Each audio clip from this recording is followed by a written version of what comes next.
வணக்கம், வந்தாச்சுங்க power back podcaster Pavithra. இன்றைக்கி நம்ம வானம் வாழம் சேனலில் சீசன் 3 எபிசோட் 28 என்ன பார்க்க போகிறோம்? செகண்ட் சான்ஸ், அதாவது ரெண்டாவது வாய்ப்பு பற்றி தாங்க பார்க்க போகிறோம். இந்த எபிசோட் எதை பற்றி அப்படி பார்த்தீங்கன்னா வாய்ப்புகள் பற்றி தான் பார்க்க போகிறோம். ஸோ இது எப்படின்னா செகண்ட் சான்ஸ் அப்படிங்கிறது 2வது 3வது 4வது அப்படிங்கிற மாதிரி நம்ம எண்ணிக்கையை பொறுத்து கிடையாது. இது முக்கியமாக வாய்ப்புகள் பற்றி தான் இருக்க போது. அதாவது நம்மளுக்கே நம்ம கொடுத்து போகலைங்களா, அதாவது போன தடவை நம்ம தப்பு பண்ணிட்டோம், இதுக்கப்புறம் நம்ம செம்மையாக இதை பண்ணுறோம்ப்பா, இது திரும்ப இதை பண்ணுறோம்ப்பா அப்படின்னு நம்மளுக்கு ஒரு வாய்ப்பு கொடுத்துருக்கோம் இல்லைங்களா. அந்த மாதிரி வாய்ப்புகள் பற்றியும் இல்லைன்னா நம்ம இன்னொருத்தருக்கு வாய்ப்பு கொடுப்போம் இல்லைங்களா. சரி, போன தடவை நீ தப்பு பண்ணிட்டேன், இதுக்கப்புறம் நீ இதை தப்பு பண்ண மாட்டேன் அப்படிங்கிற நம்பிக்கையில் நான் இன்னொரு வாய்ப்பு ஒன்று கொடுக்குறேன் அப்படிங்கிற மாதிரி நம்ம இன்னொருத்தருக்கு ஒரு வாய்ப்பு கொடுப்பாங்களா, அது மாதிரி அதை பற்றியும் இல்லைனா அது நம்ம வாழ்க்கை நம்மளுக்கு ஒரு வாய்ப்பு கொடுப்போம் இல்லைங்களா. இந்த மாதிரி நான் போன தடவை இந்த ஒரு வாய்ப்பு கொடுத்தேன், அதுலேருந்து நீ இதை கற்றுக்கணும் அப்படிங்கிறதுக்காக இந்த வாய்ப்பு கொடுத்தேன், இதுக்கப்புறம் நீ கற்றுக்கணும், இதை செம்மையாக பண்ணு அப்படின்னு சொல்லிட்டு நம்ம வாழ்க்கை வாய்ப்புகள் கொடுக்குங்களா. அந்த மாதிரி வாய்ப்புகள் பற்றி தான் இந்த எபிசோட் இருக்கும்போது அதுக்கே நீங்கள் செகண்ட் சான்ஸ் சொல்கிறீங்க, ஏன் தேர்ட் சான்ஸ் சொல்லக்கூடாதா, ஃபோர்த் சான்ஸ் சொல்லக்கூடாதா, 4446 சான்ஸ் சொல்லக்கூடாதா அப்படிங்கிற மாதிரி நீங்கள் கேட்கலாம். இந்த செகண்ட் சான்ஸ் அப்படிங்கிற தலைப்பு எதனால் வந்தது அப்படி பார்த்தீங்கன்னா, நம்ம அழகு லெசனர் ரெக்கமெண்ட் பண்ண எபிசோட். எஸ், இது ஒரு அழகு லெசனர் இல்லை, 2 அழகு லெசனர்ஸ் ரெக்கமெண்ட் பண்ண எபிசோடு. இதுக்கு பின்னாடி ஒரு பேக் ஸ்டோரியும் இருக்குது. அந்த பேக் ஸ்டோரியில் நான் ஒரு பார்ட்டாக இருக்கேன். ஸோ அதை எல்லாத்தையும் சேர்த்து இந்த எபிசோட எண்டில் சொல்கிறேன். அண்ட் முக்கியமான விஷயம் என்ன அப்படி பார்த்தீங்கன்னா, இந்த இயர் நிறைய அழகு லிசனர்ஸ் ரெக்கமெண்ட் பண்ண எபிசோட்ஸ்லாம் ஃபஸ்ட்டு பேசிட்டு, ரெக்கமெண்ட் பண்ண டாபிக்ஸ்லாம் ஃபஸ்ட்டு பேசிட்டு அதுக்கப்புறம் புது டாபிக்ஸ்குள்ளே போகலான்னு இருக்கேன். ஸோ அதனால் உங்களுக்கு என்ன டாபிக் சஜஷன்ஸ் இருக்குது, ரெக்கமெண்டேஷன்ஸ் எல்லாம் இருக்குது அப்படின்னா நீங்கள் தாராளமாக ஷேர் பண்ணலாம். முக்கியமான ஒரே ஒரு குறிப்பு தான் அரசியல் வரலாறு. இந்த 2 டாபிக்ஸ், அதாவது ஹிஸ்ட்ரி, பாலிடிக்ஸ், இந்த 2 விஷயங்களும் இல்லாமல் இருந்த டாபிக்ஸ் தான் சொல்லுங்கள். Will share. அதாவது அதுக்கான நாலேஜ் எனக்கு இருக்கா, அதுக்கான மெச்சூரிட்டி இருக்கா, அதுக்கான பக்குவம் எனக்கு இருக்கா அப்படிங்கிறத பார்த்துட்டு I definitely put an episode on the topic that you are suggesting. wonderful அழகு லிசனரை. ஓகேவா? ஸோ அந்த ஒரு நோட்டோட என்னுடைய எபிசோடுக்குள்ளே போகலாம். நம்ம வாழ்க்கையில் நம்ம செம்மையாக நம்ம லவ், எஃபர்ட்டு, நம்பிக்கை எல்லாத்தையும் போட்டு ஒரு செம்மையாக ஒரு வேலை பார்க்கலாம். ஆனால் அந்த விஷயத்தில் நம்ம எதிர்பார்க்குற அவுட்கம் வரல, நம்ம அதுக்கான ரிசல்ட் வரல அப்படின்னா பெரும்பான்மை நேரத்தில் நம்ம அதில் என்ன தவறு நடந்திருக்கு, அதில் நம்ம என்ன கற்றுக்கணும் அப்படிங்கிறத தாண்டி நம்ம ஏன்டா இவ்வளோ தப்பு பண்ணிகிட்ருக்கோம், நம்மளாம் ஒரு பர்சனாக நம்ம இதில் பண்ணுறோம், இது ஏன் இது மிஸ்டேக் ஆகிட்டே இருக்குது, நான் அதுக்கு தகுதி இல்லாத நபரா, நான் அதுக்கு அன்லக்கியான பர்சனா, இது நான் பண்ணக்கூடாதா, எனக்கு அதுக்கு தகுதி இல்லையா அப்படி இப்படின்னு சொல்லி நிறைய நேரங்கள் நம்ம நிறைய திட்டிக்கிறோம். இதுதான் செல்ஃப் ஆங்கர், செல்ஃப் ஹேட்டுக்கு ஒரு அடிப்படையான காரணமாக இருக்குது. ஆனால் நீங்கள் இந்த மாதிரி தவறுகள் பண்ணி தனக்கு தானே சான்ஸ் கொடுத்து தான் ஒரு குழந்தையாக நடக்க பழக ஆரம்பிக்குது.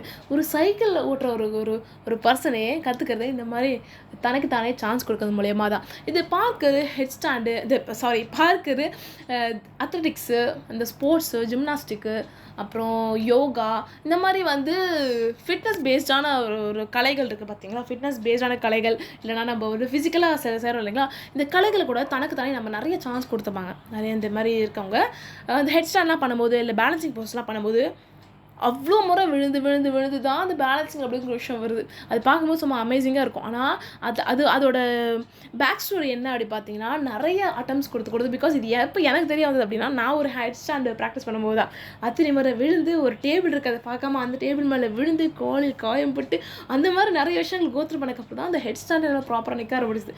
இன்னுமே I have to practice a lot அந்த ஒரு ஸ்டெபிலிட்டி வரத்துக்கு. ஸோ கொஞ்சமாக நம்ம ஒரு விஷயத்தில் ஸ்டேபிள் ஆகணும், கொஞ்சமாக நம்ம அதில் வளரணும் அப்படின்னா அதில் நிறைய மிஸ்டேக்ஸ் வரும், நிறைய ஃபெயிலியர்ஸ் வரும். அதனால அந்த ஃபெயிலியர்ஸ், மிஸ்டேக்ஸ் அப்படிங்கிறது பார்க்காம அதில் ஜேர்னியில் நம்ம ப்ராசஸில் ஒரு சின்ன பகுதி தான் அப்படிங்கிற மாதிரி நம்ம பார்த்தோம் அப்படின்னா அதை நம்ம ஈஸியாக ஹேண்டில் பண்ண முடியும். அதனால் ஒரு விஷயம் நீங்கள் தப்பு பண்ணுறீங்க, ஒரு விஷயம் உங்களுக்கு தெரியல அப்படின்னா ரொம்ப don't feel shame of yourself. அந்த விஷயம் உங்களுக்கு கற்றுக்கிறதுக்காக மேபி உங்கள் வாழ்க்கை அந்த ஒரு இன்சிடெண்ட்டை கொடுத்துருக்கலாம். அதனால் அக்செப்ட் பண்ணிக்கோங்க, முடிஞ்ச அளவுக்கு அக்செப்ட் பண்ணிக்கோங்க. ஏன் 100% அக்செப்ட் பண்ணிக்கோங்க. அக்செப்ட் பண்ணிட்டு அந்த பிழைகள்லேருந்து நீங்கள் அது பிழைகள்லேருந்து நீங்கள் கற்றுக்கிட்டு நீங்கள் க்ரோ ஆகும்போது உங்கள் வளர்ச்சி, உங்களோட வாழ்க்கை ரொம்ப அமேசிங்காக இருக்கும். அண்ட் இன்னொரு முக்கியமான விஷயம் அப்படின்னு பார்த்தீங்கன்னா, என்ன ஒரு பெரிய ரோலாக இருந்தாலும் சரி, நீங்கள் ஒரு பாடம் சொல்லிக் கொடுக்குற டீச்சராக இருக்கீங்க, இல்லைனா ஒரு கலையை சொல்லிக் கொடுக்குற ஒரு மென்டாராக இருக்கீங்க, ஒரு மேனேஜராக இருக்கீங்க, ஒரு சிஇஓவாக இருக்கீங்க, ஒரு டேரக்டராக இருக்கீங்க, ஒரு பிஸ்னஸ் ரன் பண்ணுறீங்க, எந்த ஒரு பர்சனாக இருந்தாலும் சரி, தெரியலை இது ஹாப்பினஸ் சாட்னஸ் அப்படிங்கிறது எந்த அளவுக்கு ஒரு கான்ஸ்டன்ட் விஷயம், அதுமாதிரி தெரியலை நான் கற்றுக்கிறேன், லேர்னிங் அப்படிங்கிறது ரொம்ப கான்ஸ்டன்ட் விஷயம். எந்த ஒரு பதவியில் இருந்தாலும் சரி, ஒரு தெரியலை அப்படிங்கிற ஒரு விஷயம் இருக்க தான் போகுது. அதனால் நான் இவ்வளோ பெரிய பர்சனாக இருக்கேன், எனக்கு இது கூட தெரியல, நான் ஏன் இப்படி இருக்கேன், நான் ஏன் இவ்வளோ வேஸ்ட் பிஹேவியராக பிஹேவ் பண்ணிட்டு இருக்கேன், எனக்கு ஏன் இப்படி சென்ஸே இல்லை அப்படிங்கிற மேலே உங்களே நீங்கள் ரொம்ப தேடிக்கிட்டே இருக்காதீங்க. நம்ம வந்து கற்றுக்கலாம், பொறுமையாக கற்றுக்கலாம். கட்டுறது கை மண்ணளவு கல்லானது உலகம்னு சொல்லியிருக்காங்க ஒரு அமேசிங்கான பர்சனு. அதே மாதிரி நம்ம கற்றுப்போம், கொஞ்சம் கொஞ்சமாக கற்றுப்போம். நம்ம வந்து வாழ்க்கை ஃபுல்லாக கற்றுப்போம், ஒன்றும் தப்பு கிடையாது. Life is full of learning process அப்படின்னு சும்மா சொன்னாங்க. ஏன்னா நான் சொல்கிறேன், இந்த மாதிரி சின்ன சின்ன விஷயங்களுக்கும் நம்மளுக்கு வாய்ப்பு கொடுத்துக்கலாம். ஆனால் பெரிய பெரிய விஷயங்கள்லாம் ஒரே தடவை பண்ணணும் இல்லையா அப்படிங்கிற மாதிரி சொல்கிறவங்களுக்கு ஒரு முக்கியமான விஷயம், ஒரு ஒரு அமேசிங்கான விஷயம் வந்து நம்ம கவர்மெண்ட்டும் ஃபாலோ பண்ணுது. என்ன அப்படி பார்த்தீங்கன்னா, ஒரு சென்ட்ரல் ஒரு நாடு வளரணும் அப்படின்னா, அதாவது இந்தியா வளரணும் அப்படின்னா முக்கியமாக ஒரு எக்ஸாம் இருக்குது, யூபிஎஸ்சி அப்படிங்கிற ஒரு எக்ஸாமு. அதே மாதிரி தமிழ்நாடு, அதாவது சென்னை இருக்குது பார்த்தீங்களா, அந்த மாதிரி தமிழ்நாடு இருக்குல்ல, அந்த தமிழ்நாட்டுக்கும் வளர்ச்சிக்கும் ஒரு முக்கியமான விஷயம் வந்து அப்படி முக்கியமான விஷயங்களில் வந்து முடிவெடுக்கிறது கவர்மெண்ட் ஆஃபீஸர்ஸ் தான். அப்படிப்பட்ட கவர்மெண்ட் ஆஃபீஸர்ஸை செலக்ட் பண்ணக்கூடிய எக்ஸாம்னா டிஎன்பிஎஸ்சி எக்ஸாம்ஸுக்கே நிறைய அட்டம்ஸ் இருக்குது. அதே மாதிரி ஒரு நாடு வளர்ச்சிக்கு ஒரு முக்கியமான ஒரு ரீசனாக இருக்கிறது அது சென்ட்ரல் கவர்மெண்ட் ஆஃபீஸர்ஸ் தான். அப்படிப்பட்ட சென்ட்ரல் கவர்மெண்ட் ஆஃபீஸர்ஸை செலக்ட் பண்ணுறதுக்கான எக்ஸாம்ஸ் தான் யூபிஎஸ்சி எக்ஸாம்ஸ். இந்த 2 எக்ஸாம்ஸுக்குமே நிறைய அட்டம்ஸ் இருக்குது, நிறைய வாய்ப்புகள் கொடுக்குறாங்க. அப்படிங்கிற போது நம்ம வாழ்க்கையில் நம்ம பண்ணக்கூடிய விஷயங்களுக்கு நம்ம எவ்வளோ வாய்ப்புகள் கொடுத்துக்கலாம் இல்லையா? அதனால் வாய்ப்புகள் கொடுக்குறது எந்த வகையிலுமே தவறான விஷயம் கிடையாது. Give your self chance. நீங்கள் ஒரு உறவில் இருந்திருக்கீங்க, இல்லாட்டி ஏதோ ஒரு டெஸ்ட் எழுதிருக்கீங்க, இல்லை ஏதோ ஒரு விஷயத்தை நீங்கள் பண்ணுறீங்க, அதில் நீங்கள் ஃபெயில் ஆகிறீங்க அப்படின்னா அது வந்து என்ன தப்பு அப்படிங்கிறத பார்த்து அதுக்கப்புறம் ப்ரொசீட் பண்ணுங்கள். இப்படி தான் நான் நடந்துச்சு, இப்படி தான் என் வாழ்க்கை எதுக்கு மேலே இப்படி தான் இருக்க போகுது, நான் அந்த விஷயத்தை பண்ணவே போகுது அப்படிங்கிற நீங்கள் முடிவு எடுத்துட்டிங்கன்னா அதில் அதே மாதிரி உங்கள் வாழ்க்கை நீங்கள் அது வந்து ஏதோ ஒரு விஷயத்துலேருந்து ஓடிக்கிட்டே இருப்பீங்க. பிகாஸ் இங்கே லேர்னிங் அப்படிங்கிறது ஏதோ ஒரு இடத்துல இருக்க போகுது. ஒரு கலையை நீங்கள் பண்ணிட்டுருக்கீங்க, அதை நீங்கள் ஏதோ ஒரு இடத்துல பயங்கரமாக வந்து அடி வாங்குறீங்க, ஏதோ ஒரு விஷயத்தில் நீங்கள் தப்பு பண்ணுறீங்க, ஏதோ ஒரு ஃபெயிலியர் நடக்குது அப்படின்னா, ஓகே அந்த கலையை வேணாம் அப்படி நீங்கள் போயிட்டீங்க அப்படின்னா, இன்னொரு நீங்கள் கலையை சூஸ் பண்ணும்போது அதே மாதிரி ஒரு ஃபெயிலியர் நடக்கும். அதே மாதிரி ஓடிக்கிட்டே இருந்தீங்க அப்படின்னா அப்புறம் நம்ம எப்படிங்க வாழ்க்கையை வாழ்கிறது என்ன நான் சொல்கிறது. அதனால் எந்த ஒரு ஃபெயிலியர் நடந்தாலும், எந்த ஒரு செட்பேக் நடந்தாலும் அதை நீங்கள் ஒரு லேர்னிங்காக எடுத்துக்கிட்டு உங்கள் வாழ்க்கை உங்களுக்கு கொடுத்த ஒரு கற்றுக்கிற வாய்ப்புகளாக எடுத்துக்கிட்டு அதுக்கப்புறம் நீங்கள் ப்ரொசீட் பண்ணிங்கன்னா ரொம்ப ஹாப்பியாக, ரொம்ப சூப்பராக இருக்கும். சரிங்களா? ஸோ இன்னொரு ஒரு பர்சன், இது வந்து ஒரு ரியல் லைஃப் எக்ஸாம்பிள் தான். இவங்க ஒரு கார்ப்பரேட் கம்பெனியில் இவங்க வந்து ப்ளேஸாக இருக்காங்க. சரிங்களா? அந்த கார்ப்பரேட் கம்பெனி பேர் என்ன சொல்ல முடியாது, பட் ஸ்டில் வந்து நான் வேறு வகையில் சொல்கிறேன். அவுட்ஃபோர்ஸஸ் அப்படிங்கிற ஒரு கம்பெனி இருக்குது. சரிங்களா? இது வந்து ஒரு கார்ப்பரேட் கம்பெனி. அந்த பேரை நான் சொல்லலை, ஆனால் வந்து நான் பேரை சொல்லலை. ஸோ அந்த கம்பெனியில் வந்து இவங்க வந்து இவங்களுக்கு ஒரு வாய்ப்பு கிடைக்குது இவங்க வந்து ஒர்க் பண்ணுறதுக்கு. ஸோ இனிஷியலாக ட்ரைனிங்ஸ் இருக்கும் இல்லைங்களா, அந்த ட்ரைனிங்ஸ்லாம் முடிச்சு ஒரு டெஸ்ட் வச்சு அந்த டெஸ்ட்டை கிளியர் பண்ணால் தான் தென் அவங்க வந்து ஒரு சக்ஸஸ்ஃபுல் எம்ப்ளாயியாக அங்கே வந்து ஒர்க் பண்ண முடியும். அந்த மாதிரி ஒரு க்ரைட்டீரியா இருக்கும் ஒரு சில கம்பெனிஸில். அந்த மாதிரி ட்ரைனிங்கில் வந்து இவங்க இருந்திருக்காங்க. அதுக்கப்புறம் ஒரு டெஸ்ட் வச்சுருக்காங்க. இவங்களால அதை கிளியர் பண்ண முடியலை. அது ரொம்ப பிடிச்ச கம்பெனின்ற மாதிரி கேள்விப்பட்டேன். அவங்களுக்கு அந்த கம்பெனி ரொம்ப பிடிச்ச கம்பெனி, பட் அது அவங்களால உள்ளே போக முடியும். சரி என்னடா இது அப்படின்னு சொல்லிட்டு வேறு ஒரு கம்பெனியில் ஒரு ட்ரைனிங் திரும்ப அட்டன் பண்ணி அதுக்கப்புறமா அவங்க சக்ஸஸ்ஃபுல்லாக ஒரு டெக்னாலஜி ஒர்க் பண்ண ஆரம்பிச்சாங்க. அதுக்கப்புறம் என்ன பண்ணுறாங்க, எக்ஸ்பீரியன்ஸ் கெயின் பண்ணிட்டு 2 இயர்ஸ் கழிச்சு அதே கம்பெனியில் ஒரு இன்டர்வியூ கால் வருது, இன்டர்வியூ ஒரு ஆப்பர்ச்சுனிட்டி வருது. அதுக்கப்புறமா அந்த பர்சன் வராங்க, அதே கம்பெனியில் அவங்க எக்ஸ்பீரியன்ஸ் பர்சனாக அங்கே ஒர்க் பண்ணுறாங்க. மேபி அவங்க வந்து நினச்சிருக்கலாம் முன்னாடி, என்னடா இது நம்ம முன்னாடியே இந்த கம்பெனியில் வந்து வேலை பார்த்தோம், நம்ம ட்ரைனிங்கில் இருந்தோம், நம்ம ஃபெயில் ஆகிட்டோம், திரும்ப போய் அதிலே போய் நம்ம அட்டன் பண்ணுறதா அப்படின்னு அவங்க நினச்சிருந்தா அவங்க ஆசைப்பட்ட அந்த கம்பெனியில் அவங்களால போயிருக்கவே முடியாது. அவங்களுக்கான அவங்க வாய்ப்பு இன்னொரு வாய்ப்பு கொடுக்கலன்னா மேபி அந்த கம்பெனியில் போயிருக்கவே முடியாது. சரி ஓகே, போன தடவை அப்படி நடந்துருச்சு, இப்போ தான் நம்ம நிறைய விஷயங்கள் கற்றுக்கிட்டோம்ல, லேர்ன் பண்ணிக்கிட்டோம்ல, நம்மளுக்கே நம்ம ஒரு சான்ஸ் கொடுத்து போய் தான் பார்ப்போமே அப்படின்னு அவங்களுக்கே அவங்க வாய்ப்புகள் கொடுத்துக்கிற மூலியமாக தான் அவங்களால அவங்களுக்கு பிடிச்ச கம்பெனியில் ஹாப்பியாக ஜாலியாக அவங்களால வந்து திரும்ப அந்த கம்பெனிக்குள்ள அவங்களை என்ட்ரா பண்ண ஆரம்பிச்சிது. அதே மாதிரி உங்கள் லைஃப்பில் எத்தனை ஒரு இடத்துல ரொம்ப நீங்கள் ஃபெயிலியர் கோத்ரூ பண்ணியிருக்கீங்க, ஏதோ ஒரு விஷயத்த நீங்கள் பண்ணியிருக்கீங்க, அதனால் அது நீங்கள் ஒரு ஓரமாக ஒதுக்கி வச்சுருந்தீங்க அப்படின்னா, அந்த விஷயத்தை நான் பண்ணவே மாட்டேன் அப்படின்னு ஓரமாக ஒதுக்கி வச்சுருந்தீங்கன்னா, consider this as a universal sign, consider this as a positive sign. திரும்ப அதை ரீஸ்டார்ட் பண்ணுங்கள், உங்களோட பிழைக்கு வந்து கற்றுக்கோங்க. நம்ம வந்து கற்றுக்கிட்டு அதை நீங்கள் பண்ணிங்கன்னா கண்டிப்பாக நீங்கள் எதிர்பார்க்குற ரிசல்ட் வரதுக்கான நிறைய வாய்ப்புகள் இருக்குது. இந்த மாதிரி தனக்குத்தானே வாய்ப்பு கொடுத்து தன்னோட வாழ்க்கையை பயங்கரமாக மாற்றினவங்க தான் முனிபா பசாரி அப்படிங்கிற பர்சன். இவங்க வந்து ஒரு பெண். சரிங்களா? ஒரு பாகிஸ்தானி விமன்.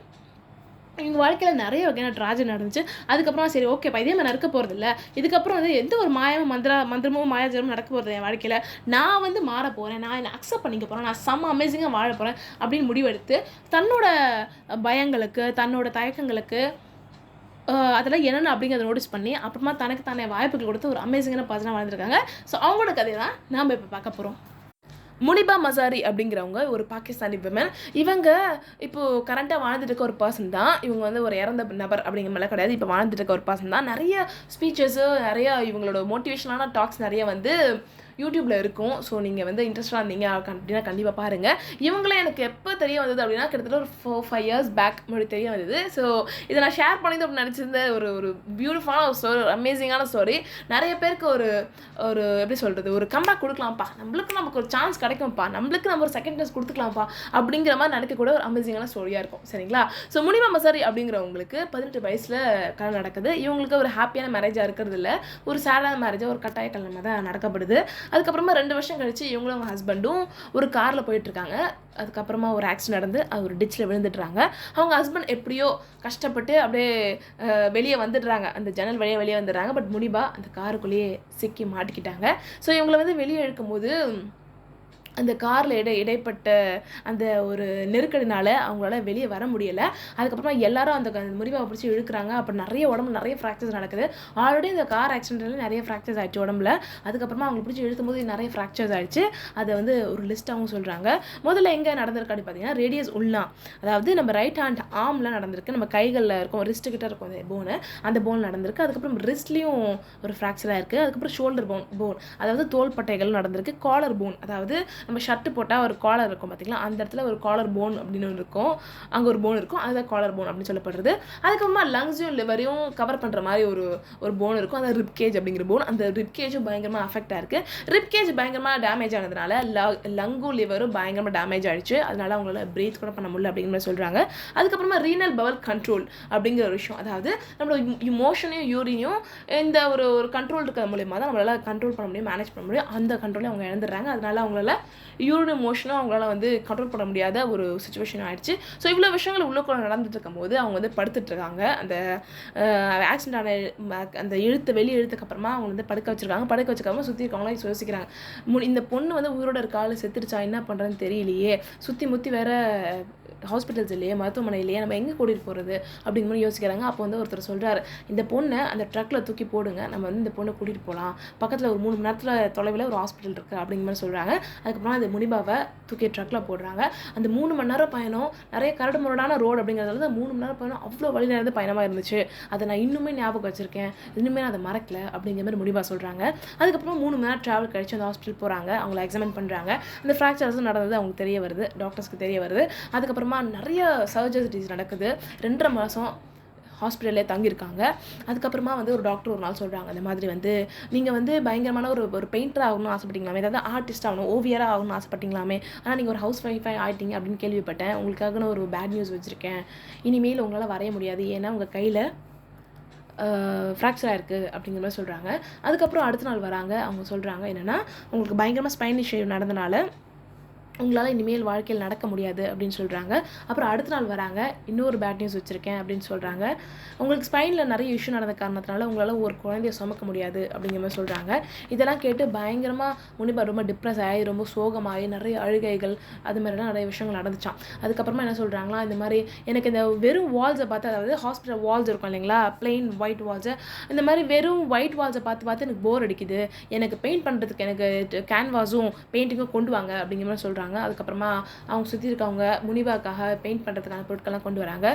அதுக்கப்புறமா தன்னோட உணர்வுகளை வெளிப்படுத்துறதுக்காக பெயிண்டிங் வரைகிறாங்க. அதுக்கப்புறமா சுற்றி இருக்கவங்களாம் சொல்கிறாங்க, இந்த மாதிரி ரொம்ப கலர்ஃபுல்லாக சூப்பராக வந்திருக்கியேம்மா அப்படின்னு சொல்கிறாங்க. அப்போ வந்து முனிபா சொல்கிறாங்க, அது வந்து ஒரு கலர்ஃபுல்லான ஒரு ஹாப்பியான பெயிண்டிங் கிடையாது, என்னோட உணர்வுகளை, என்னோட கஷ்டத்தை, என்னோட சோகத்தை வெளிப்படுத்துறதுக்காக வரைஞ்ச பெயிண்டிங்ஸ். ஆனால் என்னை சுற்றி இருக்கவங்களுக்கு என்னோட உணர்வுகளையோ அந்த பெயிண்டிங்கோ தெரியல அப்படின்னு சொல்லியிருந்தாங்க. அந்த பெயிண்டிங் புரியலை அப்படின்னு சிம்பாலிக்காக சொன்னது மூலிமா என்னோட வருத்தத்தை, என்னோட டிப்ரெஷனை மற்றவங்களுக்கு புரிய வைக்கவும் முடியலை, புரியவும் இல்லை அப்படிங்கிற மாதிரி அதை அழகாக சொல்லியிருப்பாங்க அந்த ஸ்பீச்சில். அதுக்கப்புறம் என்ன ஆகுது அப்படி பார்த்தீங்கன்னா வந்து அவங்க வீட்டுக்கு போகலாம் அப்படிங்கிற மாதிரி சொல்கிறாங்க. ஆனால் வந்து அவங்களுக்கு என்ன தெரிய வருது அப்படின்னா வந்து அவங்க படுத்துட்டே இந்த காரணத்தினால அவங்களுக்கு உடம்புல பாடி அல்சர்ஸ் வந்துருச்சு, அதாவது உடம்புல புண்ணு வந்துருச்சு அப்படிங்கிற மாதிரி சொல்கிறாங்க. ஸோ இவங்க வந்து வீட்டில் படுத்த படுக்கையாக இருக்கணும் அப்படிங்கிற மாதிரி சொல்கிறாங்க. அதுக்கப்புறமா 2 வருஷம் ஒரே பொசிஷனில் அவங்க படுத்த படுக்கையாக இருக்கணும் அப்படின்னு சொல்கிறாங்க.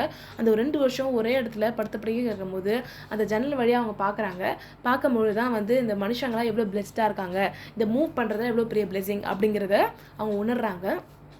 2 வருஷம் கழித்து அவங்களுக்கு கொஞ்சம் உடம்புலாம் ஸ்ட்ரென்த் ஆகி அதுக்கப்புறம் வந்து அவங்க ஒரு வீல் சேரில் உட்காடுறாங்க, கண்ணாடி முன்னாடி பார்க்குறாங்க. கண்ணாடி முன்னாடி பார்க்கும்பொழுது அவங்க முடிவெடுக்கிறாங்க, ஒரு மாயா நடக்கும், மந்திரம் நடக்கும், ஒரு மாயாஜம் நடக்கும் அப்படின்னு நான் காத்துட்டு இருக்க போகிறது கிடையாது. எவ்வளோ சீக்கிரம் முடியுதோ அவ்வளோ சீக்கிரம் ஏன்னா நான் அக்செப்ட் பண்ணிவிட்டு நான் செம்மையாக வாழ போகிறேன், நான் ஹாப்பியாக வாழ போகிறேன், எனக்கு பிடிச்சதெல்லாம் பண்ண போகிறேன் அப்படிங்கிற மாதிரி ஒரு முடிவு எடுக்கிறாங்க. அதுக்கப்புறமா எனக்கு என்னென்ன பயங்கள் இருக்குது அப்படிங்கிறத பார்த்து அதுக்கான ஒரு சொல்யூஷன் நான் தேட போகிறேன் அப்படின்னு சொல்லி முடிவெடுக்கிறாங்க.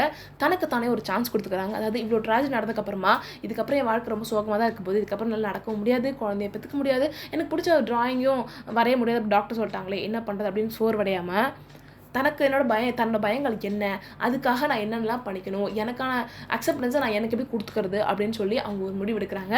தன்னோட ஃபியர்ஸை அவங்க லிஸ்ட் பண்ணுறாங்க. முதல் ஃபியர் என்னவா அவங்க பார்க்குறாங்க அப்படின்னு பார்த்தீங்கன்னா டைவர்ஸ் அப்படிங்கிற விஷயம். அதாவது நம்ம சமூகத்தில் ஒரு பரவலான விஷயம் என்ன இருக்குது அப்படின்னா ஒருத்தருக்கு ஒருத்தர் இருக்கணும், அவங்க இல்லைன்னா ரொம்ப கஷ்டம், நம்மளால வாழ முடியாது அப்படிங்கிற மாதிரி ஒரு எண்ணம் இருக்குது இல்லைங்களா.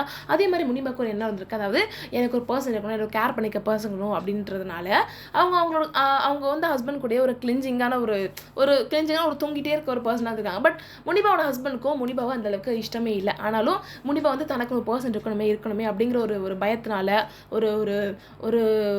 ஒரு நீடுனால ஐயோ என்னை இந்த நபரை விட்டு நான் போயிட்டு என்ன பண்ணுறது அப்படிங்கிற ஒரு பயத்தினால அந்த ஹஸ்பண்ட் கூடயே அவங்க வந்து ஒரு கிளிஞ்சிங்கான பிஹேவியரில் இருந்திருக்காங்க. அதுக்கப்புறமா சரி ஓகே இவங்களுக்கு தான் நமக்கு அவங்களுக்கு செட் ஆகலன்னு தெரியுது, நம்ம டைவர்ஸ் பண்ணலாம், அதுக்கப்புறம் என்ன நடக்குதோ பார்த்துக்கலாம் அப்படின்னு சொல்லி தைரியமாக டைவர்ஸ் பண்ணுறாங்க.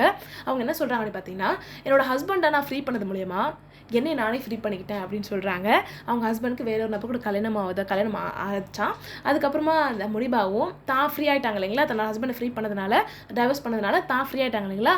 அவங்களால ஃப்ரீயாக தன்னோட ஹஸ்பண்டுக்கு all the best for your new marriage அப்படிங்கிற மாதிரி சொல்லி அவங்களால விஷ் பண்ண முடிஞ்சுது அப்படிங்கிற மாதிரி சொல்கிறாங்க. ஸோ ரெண்டாவதான அதோட ஃபியரை அவங்க என்ன பார்த்தாங்க அப்படி பார்த்தீங்கன்னா குழந்தை பெற்றுக்க முடியாது அப்படிங்கிற விஷயம். ஸோ அதுக்கப்புறம் யோசிக்கிறாங்க, சரி நம்ம குழந்தை பெற்றுக்கலாம், நம்ம வளைப்போமே குழந்தைங்க, எவ்வளோ குழந்தைங்க அன்புக்காக அரவணைப்புக்காக காத்துட்ருக்காங்களா, எவ்வளோ பேர் அதுக்காக ஏங்கிட்டு இருக்காங்களா, அந்த மாதிரி ஒரு குழந்தைய நம்ம அடாப்ட் பண்ணி வளர்த்தா என்ன அப்படின்னு சொல்லி யோசிக்கிறாங்க.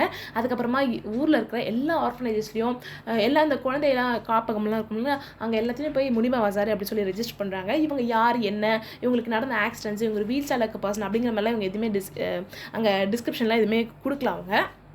அவங்க பேர், அவங்களோட காண்டாக்ட் நம்பர் அது மாதிரி விஷயம்லாம் கொடுத்துட்டு இவங்க வந்துடுறாங்க. அதுக்கப்புறமா இவங்களுக்கு ஒரு ஃபோன் வருது, இந்த மாதிரி வந்து கால் வருது, இந்த மாதிரி வந்து ஒரு ஆண் குழந்தை இருக்குது, நீங்கள் வேணுமா அடாப்ட் பண்ணிக்கிறீங்களா அப்படின்னு சொல்கிறாங்க. இவங்க முனிபா வசாரி நேரில் போகிறாங்க. இவங்களுக்கு போகும்போது நிறைய யோசனைகள் இருக்குது. நம்ம ஒரு வீல் சேர் பர்சனாக இருக்கோமே, நம்மளை பார்த்து உங்களே நீங்கள் பார்த்துக்கிறது கஷ்டங்க, உங்களை பார்த்துக்கிறதுக்கு ஒரு ஆள் வேணும், நீங்கள் எப்படிங்க ஒரு குழந்தைய பார்த்துப்பீங்க அப்படின்னு சொல்லிடுவாங்களோ அப்படிங்கிற ஒரு பயத்தோடய அவங்க போகிறாங்க. பட் அங்கேருந்து ஒரு பர்சன் என்ன சொல்லியிருக்காங்க அப்படின்னா இந்த குழந்தைக்கு உங்களை விட ஒரு சிறந்த அம்மா இருக்கவே முடியாது, இந்த குழந்தை உங்கள் வாழ்க்கையில் வரத்துக்கும் நீங்கள் அந்த குழந்தைய உங்கள் குழந்தை வாழ்க்கையில் வரத்துக்கும் நீங்கள் 2 பேருமே கொடுத்து வச்சுருக்கணும் அப்படின்னு சொல்லி ஆல் தி பெஸ்ட் அப்படின்னு சொல்லி வாழ்த்தி அந்த குழந்தைய முனிபா கிட்ட கொடுத்தாங்களாம். அவங்க தான் முனிபாவோட சன்னாக இருக்காங்க. இப்போது ஒரு சின்ன பிள்ளையாக இருக்காங்க, ஒரு 6 வயசு குழந்தையாக இருக்காங்க. அந்த ஸ்பீச் பேசும்போது ஒரு 6 வயசு குழந்தையாக இருந்ததா அவங்க சொல்லியிருந்தாங்க.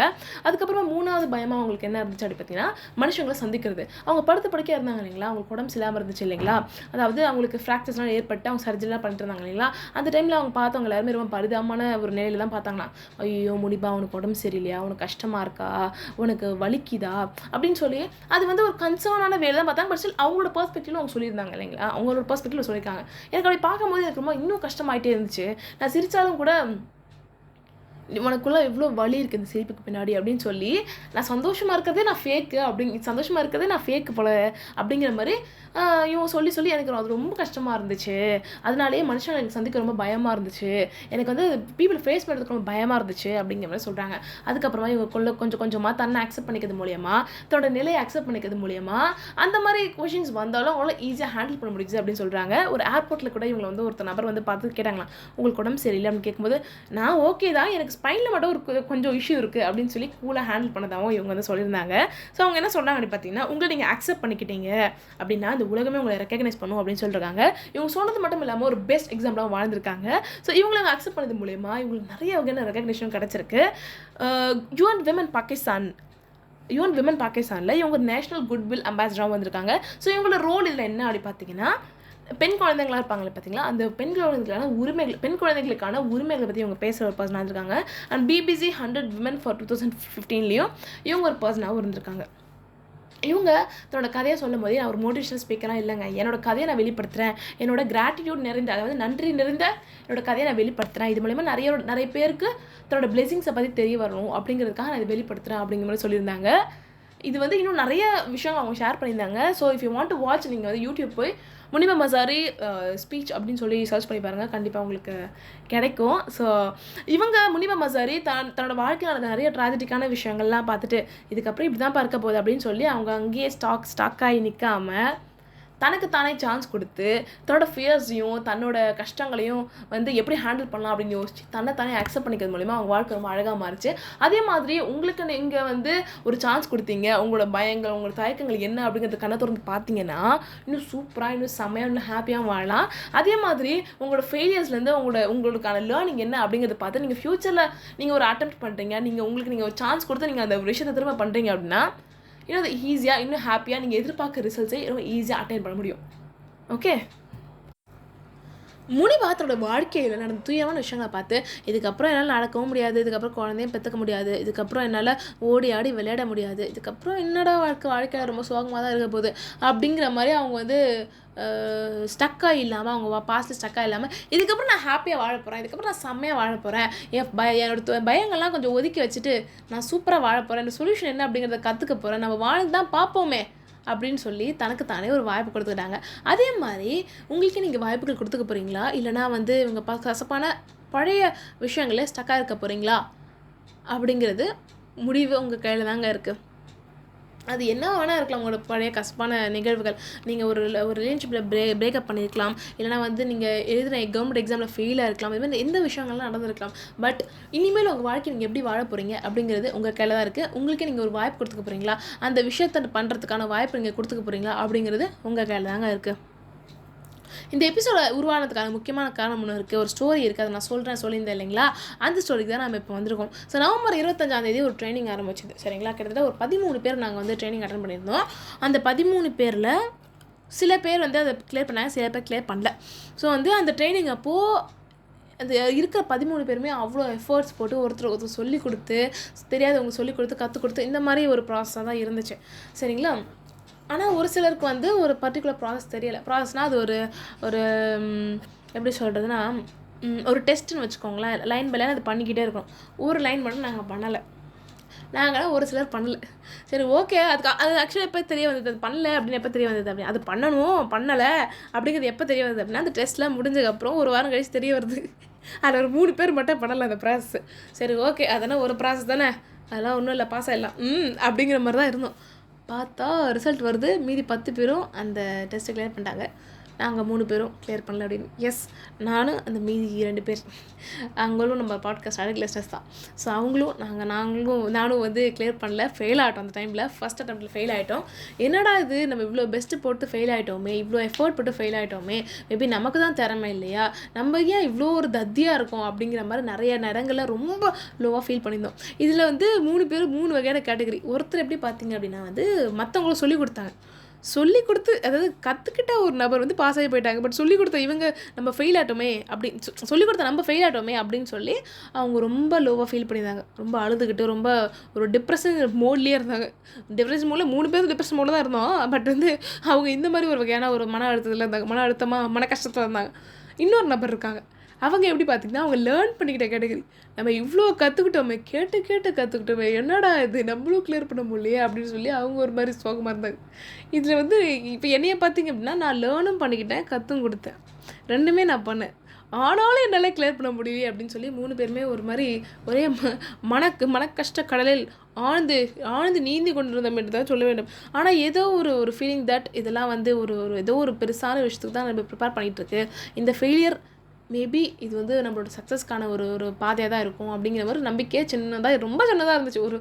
இந்த நம்ம ஒரு எபிசோட் பண்ணிதோம் இல்லைங்களா, அந்த எபிசோட சொல்கிற பார்த்தா கடுகளவு நம்பிக்கை தான் இருந்தது, கடுகளவு.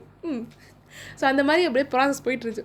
அதுக்கப்புறமா வந்து எங்களுக்கு அனௌன்ஸ்மெண்ட் வருது என்னென்னா, உங்களுக்கு ஒரு செகண்ட் சான்ஸ் தரோம், 2வது வாய்ப்பு தரோங்க அப்படிங்கிற மாதிரி சொல்லியிருந்தாங்க. சரி ஓகே, 2வது வாய்ப்பை நம்ம பண்ணுறோம் அப்படிங்கிற மாதிரி நாங்கள் பண்ணிகிட்ருக்கோம். நாங்கள் போன தடவை என்னென்ன தப்புலாம் பண்ணோம் அப்படிங்கிறத பார்த்துட்டு நாங்கள் அந்த டெஸ்ட்டுக்கான ஒரு ப்ரிப்பரேஷன் பண்ணிகிட்ருக்கோம். அந்த டெஸ்ட்டுக்காக ஒரு கொஸ்டின் கொடுப்பாங்க, அந்த கொஸ்டினை கிளியர் பண்ணுறதுக்கு ஒரு சில ப்ராசஸ்லாம் பண்ணணும். அது எல்லாத்தையும் கற்றுக்கிட்டு நாங்கள் சொன்னல டெஸ்ட்டு முடிச்சுட்டு தான் எங்களுக்கு தெரிய வந்ததுன்னு, அது எல்லாத்தையும் இம்ப்ளிமெண்ட் பண்ணி கற்றுக்குறோம். அது நிறைய எரர்ஸ்லாம் வந்துச்சு, அப்படி இப்படின்னு கேட்டு ஏதோ பண்ணி அதை வந்து அந்த செகண்ட் அட்டெம்ப்ட் நாங்கள் பண்ணிகிட்டு இருந்தோம். செகண்ட் டைம் ட்ரைனிங் கொடுத்தாங்க இல்லைங்களா, அப்போயே வந்து நிறைய செல்ஃப் டவுட் வந்துச்சு. போன தடவை நம்ம ஃபெயில் ஆகிட்டோமே, அதே மாதிரி இந்த தடவை ஃபெயில் ஆகிட்டா என்ன பண்ணுறது அப்படின்னு சொல்லி ஃபெயில் ஆனால் என்ன ப்ரொசீஜர் அப்படிங்கிறதெல்லாம் நாங்கள் ரிசர்ச் பண்ணிகிட்டு இருந்தோம். அந்த மாதிரி ஒரு பக்கம் போயிட்டு இருந்துச்சு. ஸோ எல்லாமே கலந்த உணர்வாக தான் இந்த செகண்ட் அட்டெம்ப்ட்னா கரெக்டாக அந்த பொங்கல் அப்போது, இந்த பொங்கல்லாம் இந்த ஜானுவரி டைமில் ஒரு பொங்கல் அப்போ வந்துச்சு. பொங்கல்லாம் ஓரமாக வைங்கடா, செகண்ட் அட்டெம்ப்ட் தானே முக்கியம் அப்படின்னு சொல்லி அதுக்கு உட்காந்து ஃபுல் எஃபர்ட்டும் போட்டு அதுக்கப்புறமா அந்த ரிசல்ட் வரதுக்காக காத்துட்டு இருந்த ஒரு டைம். அப்போ தான் வந்து இந்த 2 அழகு லெசன் சொன்னாங்க. செகண்ட் சான்ஸ் எவ்வளோ கஷ்டமாக இருந்துச்சு, எவ்வளோ வலியான விஷயமா இருந்துச்சு, நம்பிக்கையை தாண்டி இங்கே வலி தான் அதிகமாக இருந்துச்சு, எவ்வளோ பயம் இருந்துச்சு. இதே மாதிரி எவ்வளோ பேர் இருப்பாங்க, அவங்களுக்குலாம் ஒரு ஆறுதலான ஒரு மோட்டிவேஷனான ஒரு எபிசோடாக போடுங்க பவித்ரா அப்படிங்கிற மாதிரி சொல்லியிருந்தாங்க இந்த 2 பேர். ஸோ வந்து அவங்களுக்காகவும் உங்கள் எல்லாருக்காகவும் தான் இந்த செகண்ட் சான்ஸ் எபிசோடு. ஸோ இந்த எபிசோடில் ஆக்சுவலி ஸ்டார்டிங்லக்கும் நடுவுலக்கும் நிறைய வேறுபாடுகள் இருக்க மாதிரி ஒரு ஃபீலிங் இருக்குது. உங்களுக்கு எப்படி இருந்துச்சு, ரொம்ப இன்ஸ்பிரேஷனாக இருந்துச்சா, ரொம்ப மோட்டிவேஷனாக இருந்துச்சா அப்படிங்கிறத நீங்கள் தாராளமாக ஷேர் பண்ணலாம். ஓகே, ஸோ ஒரு விஷயத்த வந்து நீங்கள் ஒரு 4 அடி எடுத்து வைக்கிறீங்க, அதாவது ஒரு டெஸ்டினேஷனை ரீச் பண்ணுறதுக்கு ஒரு 4 ஸ்டெப்பு ஏறி போகிறீங்க அப்படின்னா, அதே உங்கள் பக்கத்தில் இருக்கவங்க 2 ஸ்டெப்பில் ஏறி போகிறாங்க அப்படின்னா, தட் டசன்ட் மீன் தட் உங்களுக்கு வந்து டேலண்ட் இல்லை, நீங்கள் அன்லக்கியான பர்சனு, உங்களுக்கு திறமை இல்லை, உங்களுக்கு தகுதி இல்லை, நீங்கள் வந்து டிசர்விங் பர்சன் இல்லை அப்படின்லாம் கிடையாது. மேபி அவங்களுக்கு படியேற அனுபவம் முன்னாடி இருந்திருக்கலாம், அதனால் அவங்க 2 படியில் அந்த விஷயத்தை ரீச் பண்ணியிருக்கலாம். உங்களுக்கு படியேற அனுபவம் இல்லாமல் இருந்திருக்கலாம், இல்லைன்னா நீங்கள் ஒரு கற்றுக்குட்டியாக இருக்கலாம், இல்லைன்னா நீங்கள் இப்போ தான் லேர்ன் பண்ணுற நடக்க பழகிற ஒரு பர்சனாக இருக்கலாம். அதனால் நீங்கள் ஒரு 4 அடி எடுத்து வச்சு அந்த டெஸ்டினேஷன் ரீச் பண்ணுறதா இருக்கலாம். ஆனால் நீங்கள் அதாவது ஒருத்தருக்கும் ஒரு ஸ்பீட் இருக்கும். ஆனால் நீங்கள் அதை கம்பேர் பண்ணும்போது நீங்கள் இன்னொருத்தரோட ஒப்பிட்டு பார்க்கும்போது தான் அங்கே வலி ஆரம்பிக்கும். உங்களோட ஸ்பீடை எப்படி இன்க்ரீஸ் பண்ணிக்கிறது, உங்களோட டேலண்ட் எப்படி ஷார்ப்பன் பண்ணிக்கிறது, உங்களோட தனித்துவத்தை எப்படி ஷார்ப்பன் பண்ணிக்கிறது அப்படின்னு பார்த்தீங்கன்னா நிறைய இடங்களில் மனவலி இல்லாமல் இருக்கும். நாங்கள் சொல்லியிருந்தோம் இல்லைங்களா, அந்த ஒரு ட்ரைனிங்கில் வந்து 13 பேரில் 10 பேர் பாஸ் ஆகிட்டாங்க, இன்னொரு 3 பேர் ஃபெயில் ஆகிட்டாங்க, 3 பேர் ஃபெயில் ஆகிட்டோம் அப்படின்னு. அந்த 3 நாங்கள் ஃபெயில் ஆகிட்டோம் அப்படிங்கிறத தாண்டி நம்ம கூட இருந்த பர்சன் பாஸ் ஆகி போயிட்டாங்கப்பா, நம்ம ரொம்ப பேக்கில் இருக்கோம்ப்பா, என்னப்பா இது ரொம்ப பின்தங்கி இருக்கோம்ப்பா அப்படிங்கிற மாதிரி ஒரு ஃபீலிங் தான் ரொம்பவே இருந்துச்சு. ஆனால் நம்ம எப்படி வளர்றது அப்படிங்கிறத பார்த்தா மேபி இன்னும் அந்த அவ்வளோ வழியாக கோத்ரூ பண்ணாமல் நாங்கள் இருந்திருப்போம். மேபி இந்த சென்ஸ் அப்படின்னா கம்பேர் பண்ணாமல், சரி ஓகே அவங்க பாஸ் ஆகி போயிட்டாங்க, அவங்க ஜேர்னி வேறு, நம்ம ஜேர்னி வேறு, நம்ம ஜேர்னி என்ன அப்படிங்கிறத ஃபோக்கஸ் பண்ணுவோம், நம்ம இதை கம்பேர் பண்ணுவோம் அப்படின்னு நாங்கள் அப்படி பண்ணியிருந்தோம்னா மேபி இன்னும் வலி இல்லாமல் இருந்திருக்கும், வலி ரொம்ப குறைவாகவே இருந்திருக்கும். அதனால தான் நான் உங்ககிட்ட சொல்கிற ஒரு விஷயம், உங்களோட ஜேர்னி வேறு, உங்கள் இலையில் இருக்க சாப்பாடு வேறு, பக்கத்தில் இலையில் இருக்க சாப்பாடு வேறு. அதனால் உங்கள் இலையை தூக்கிட்டு போய் அவங்க இலையோட கம்பேர் பண்ணாதீங்க. ஓகே, நெக்ஸ்ட் ஒரு முக்கியமான விஷயம் என்னென்னு பார்த்தீங்கன்னா, நிறைய இடங்கள் நம்ம வந்து ஒரு ஃபெயிலியர் கோத்ரூ பண்ணும் போதோ, இல்லைனா வந்து ஃபெயிலியர் அப்படிங்கிறத தாண்டி நம்ம எதிர்பார்த்த இந்த ரிசல்ட் வராத போது, இல்லை நம்ம எதிர்பார்த்த அந்த இடத்த ரீச் பண்ணாத போது, நான் வாங்கின செருப்படியே பழப்பா அப்படின்னு சொல்லி அந்த செருப்படி அப்படிங்கிற வார்த்தையை வச்சு நிறைய பேர் யூஸ் பண்ணுறாங்க. ஸோ முடிஞ்ச அளவுக்கு அந்த வார்த்தையை வந்து தவிர்க்க ட்ரை பண்ணுங்கள். பிகாஸ் இங்கே வந்து ஒரு விஷயத்தை நீங்கள் அடையும் போது ஏதோ ஒரு இடத்துல நீங்கள் விழுறீங்க அப்படின்னா, ஏதோ ஒரு இடத்துல விழுறீங்க அப்படிங்கிறத தாண்டி ஏதோ ஒரு இடத்துல ஒரு லோனஸை கோத்ரூ பண்ணுறீங்க, நீங்கள் அடைய வேண்டிய டெஸ்டினேஷன் அடையாமல் வேற ஒரு இடத்துல விழுந்திருக்கீங்க அப்படின்னா அது ஒரு அனுபவமாக கூட இருக்கலாம். மேபி உங்களுக்கு கற்றுக் கொடுக்கறதுக்காக உங்கள் வாழ்க்கை உங்களுக்கு கொடுக்குற ஒரு விஷயமா இருக்கலாம். நீங்கள் ஒரு காரில் போகிறீங்க, இல்லாட்டி ஏதோ ஒரு இடத்துல நீங்கள் போகிறீங்க, திடீர்னு ஒரு இடத்துல வந்து நடுவில் ஆக்சிடென்ட் ஆகுது, ஆனால் உங்கள் ஆஃபீஸ்க்கு சீக்கிரமாக போய் ரீச் பண்ண முடியல அப்படின்னா, மேபி நீங்கள் அந்த ஆஃபீஸ்க்கு சீக்கிரமாக போயிருந்தீங்கன்னா வேறு ஏதாவது வில்லங்கம் நடக்க வாய்ப்புகள் இருக்குது. அதனால் உங்களுக்கு உங்கள் வாழ்க்கை சரி ஓகே, இவன் எதுக்கு சீக்கிரமாக போய்கிட்ட ஒரே ஒரு நாள் நம்ம எதனா பண்ணி விடுவோம், அப்போ தான் இவன் சேஃபாக இருப்பான் அப்படின்னு சொல்லி அந்த ஆக்சிடென்ட்டை கொடுக்கும். ஆனால் நீங்கள் வந்து என்னடா இது, நம்ம போகிற வழியிலே ஏதோ ஒரு பர்சனுக்கு ஆக்சிடென்ட் ஆகிடுச்சு, நம்ம ஆஃபீஸ்க்கு லேட்டாக வச்சு ஐயோயோ அப்படின்னு நீங்கள் நினச்சிங்கன்னா அது வந்து ரொம்ப தவறான விஷயமா இருக்கும். அதனால் எவ்ரிதிங் ஹேப்பன்ஸ் ஃபார் ரீசன், ஏதோ ஒரு காரணத்துக்காக நடக்குது. மேபி நீங்கள் அதை கற்றுக்கணும் அப்படிங்கிற விஷயத்துக்காக தான் நீங்கள் அந்த விஷயத்தில் தோத்துட்டீங்க. மேபி நீங்கள் வந்து இன்னும் கற்றுக்கிட்டு அப்புறமா உங்கள் டெஸ்டினேஷன் ரீச் பண்ணணும் அப்படிங்கிறதுக்காக உங்களுக்கு ஃபெயில் நடந்திருக்கலாம்.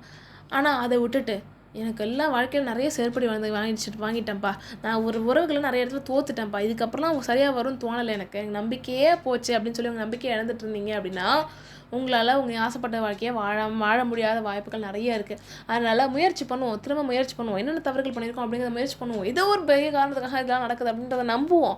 அதையும் மீறி நான் வந்து மேபி நான் தவறான வழியில் போகிறேனோ, இல்லைனா மேபி எனக்கு நான் கற்றுக்க வேண்டிய பாடத்தை நான் கற்றுக்கலையோ, மேபி எனக்கு அதுக்கான நாலேஜ் இல்லையோ அப்படின்னு நினச்சிங்கன்னா ஆல்ரெடி அந்த விஷயத்தை பண்ணியிருப்பாங்களே அவங்கக்கிட்ட போய் நீங்கள் கேட்டு பாருங்கள். பிகாஸ் அவங்களும் நிறைய இடத்துல விழுந்து கற்றுருப்பாங்க, அவங்களும் நிறைய பேர்கிட்ட கேட்டு கற்றுருப்பாங்க. அதனால் அந்த ஒரு விஸ்டம் நீங்கள் வாங்கிக்கிறது மூலிமா மேபி உங்களோட டெஸ்டினேஷனை உங்களால் ஈஸியாக ரீச் பண்ண முடியும். ஃபார் எக்ஸாம்பிள், இப்போ நீங்கள் வந்து சாம்பார் வைக்க கற்றுக்குறீங்க அப்படின்னா, நீங்கள் வந்து சாம்பார் வைக்க கற்றுக்கிறீங்க, ஆனால் ஏதோ ஒன்று குறையுது, என்னன்னு உங்களுக்கு தெரியலை அப்படின்னா, ஆல்ரெடி சாம்பார் வச்சுன்னு இருப்பாங்க இல்லைங்களா, ஆல்ரெடி சாம்பார் வச்சுருக்க பழக்கம் இருக்கும் இல்லைங்களா, அவங்கக்கிட்ட போய் கேட்டிங்கன்னா, நீ வந்து உப்பு கொஞ்சம் குறைச்சலாக போட்டிருக்க, நீ இன்னும் கொஞ்சம் ஜாஸ்தியாக போடு, நீ நல்லா இந்த உப்பு போட்டினா சரியாக இருக்கும் அப்படிங்கிற மாதிரி சொல்லுவாங்க. இந்த மாதிரி இன்புட்ஸ் நீங்கள் கேட்டுக்கிறது மூலயமா உங்களால் உங்களோட டெஸ்டினேஷனை நிறைய இடத்துல தேவையில்லாமல் நிறைய இடத்துல விழுந்து வராமல் ஒரு சில இடத்துல மட்டும் விழுந்து உங்களால் ஈஸியாக அதை கற்றுக்க முடியும். சரிங்களா? ஸோ அதனால் வந்து அந்த ஒரு விஷயத்தை கடைப்பிடிச்சிக்கோங்க. ஓகே? ஸோ அதனால் நமக்கு எல்லா நேரமும் இருக்குது, நம்ம ஆசைப்பட்ட வாழ்க்கையை நம்ம ஆசைப்பட்ட ஒரு ஒரு ஒரு டெஸ்டினேஷன் அடையிறதுக்கான எல்லா நேரமும் இருக்குது. We have all the time to do everything that we want. அதனால் நம்பிக்கையோடு இருங்க, உங்கள் வாழ்க்கையை திரும்பி பாருங்கள். எதுக்கு திரும்பி பார்க்கணும் அப்படி ரெண்டே விஷயத்து தான். ஒன்று, உங்கள் பிழைகள்லேருந்து நீங்கள் கற்றுக்கிறதுக்கு, அதே மாதிரி நீங்கள் எவ்வளோ தூரம் வாழ்ந்துருக்கீங்க, உங்களை நீங்கள் எவ்வளோ அப்ரிஷியேட் பண்ணிக்கணும் அப்படிங்கிறத பார்க்கறதுக்காக உங்கள் வாழ்க்கையை நீங்கள் திரும்பி பாருங்கள். மற்றபடி உங்களோட கசப்பான நிகழ்வுகளை பார்த்து ஐயோ இது இவ்வளோ கஷ்டமான விஷயங்கள் நடந்துச்சு, இதுக்கப்புறம் என் வாழ்க்கை அப்படி மாறப்போகுது, இல்லாட்டி இதே மாதிரி என் வாழ்க்கை இப்படி தான் இருக்குமா அப்படின்னு நீங்கள் நினச்சிங்க அப்படின்னா அதே மாதிரி தான் உங்கள் வாழ்க்கை ரொம்ப ரொம்ப கஷ்டமான விஷயமா இருக்கும். அதனால் உங்கள் பெர்ஸ்பெக்டிவ் சேஞ்ச் பண்ணுறதுக்கான ஒரு வழியை பாருங்கள். உங்களோட பெர்ஸ்பெக்டிவை மாற்றி இந்த உலகத்தை இந்த மாதிரி பார்க்கலாம்ப்பா அப்படின்னு உங்களுக்கு ஒரு வாய்ப்பு கொடுங்க. அப்படி நீங்கள் வாய்ப்பு கொடுக்கறது மூலிமா ரொம்ப அமேசிங்கான விஷயங்கள் நடக்கும். இப்போ ரீசெண்டாக ஒரு லிசனர் கிட்ட நான் பேசும்போது தே ஷேர் ஒரு ஒரு இன்சிடென்ட் அவங்க ஷேர் பண்ணியிருந்தாங்க. அவங்க சின்ன பெர்ஸ்பெக்டிவ் மாற்றிக்கிட்டது மூலயமா, அவங்களுக்கு அவங்க வாய்ப்பு கொடுத்துட்டது மூலயமா அவங்களால அமேசிங்கான விஷயங்கள்லாம் பார்க்க முடிஞ்சுது. அந்த அழகு என்ன சொல்லியிருந்தாங்க அப்படி பார்த்தீங்கன்னா, ஸோ இவங்க வந்து எங்கே இருக்காங்க அப்படி பார்த்தீங்கன்னா, சென்னையில் ஒரு ஹாஸ்டலில் தங்கியிருக்க ஒரு நபர், அதாவது ஊரில் இருந்து வந்து ஒர்க் பண்ணுவாங்க இல்லைங்களா, ஊர்லேருந்து ஒர்க்காக சென்னை வர ஒரு பர்சன் இருப்பாங்க பார்த்தீங்கன்னா, அந்த மாதிரி நபர் தான் இந்த நபர். ஸோ இவங்க ஒரு ஹாஸ்டல் தங்கியிருக்காங்க. இவங்க ஹாஸ்டல் கிட்ட ஒரு பஸ் ஸ்டாப் இருக்குது, ஒரு குட்டி பஸ் ஸ்டாப் இருக்குது. அந்த பஸ் ஸ்டாப்லேருந்து அவங்க ஹாஸ்டல் வந்து கிட்ட. ஸோ அதனால் அந்த குட்டி பஸ் ஸ்டாப்பை அவங்க ஆக்சஸ் பண்ணணும் அப்படின்னா ஒயிட் போர்ட் பஸ் மட்டும் தான் போக முடியும். அதாவது இந்த பஸ்ஸஸ் யூஸ் பண்ணுறவங்களுக்கு தெரியும், ஒரு சில குட்டி பஸ் ஸ்டாப்ஸ்க்கு டீலக்ஸ் பஸ்லாம் போகாது, வெளியூர்லேருந்து வர பஸ்ஸஸும் போகாது, குட்டி பஸ் மட்டும் தான். அது குட்டி பஸ்ஸில் ஒயிட் போர்ட் பஸ் மட்டும் தான் போகும். அந்த மாதிரி ஒரு குட்டி பஸ் ஸ்டாப்பில் அவங்க வந்து இறங்கணும். சரிங்களா?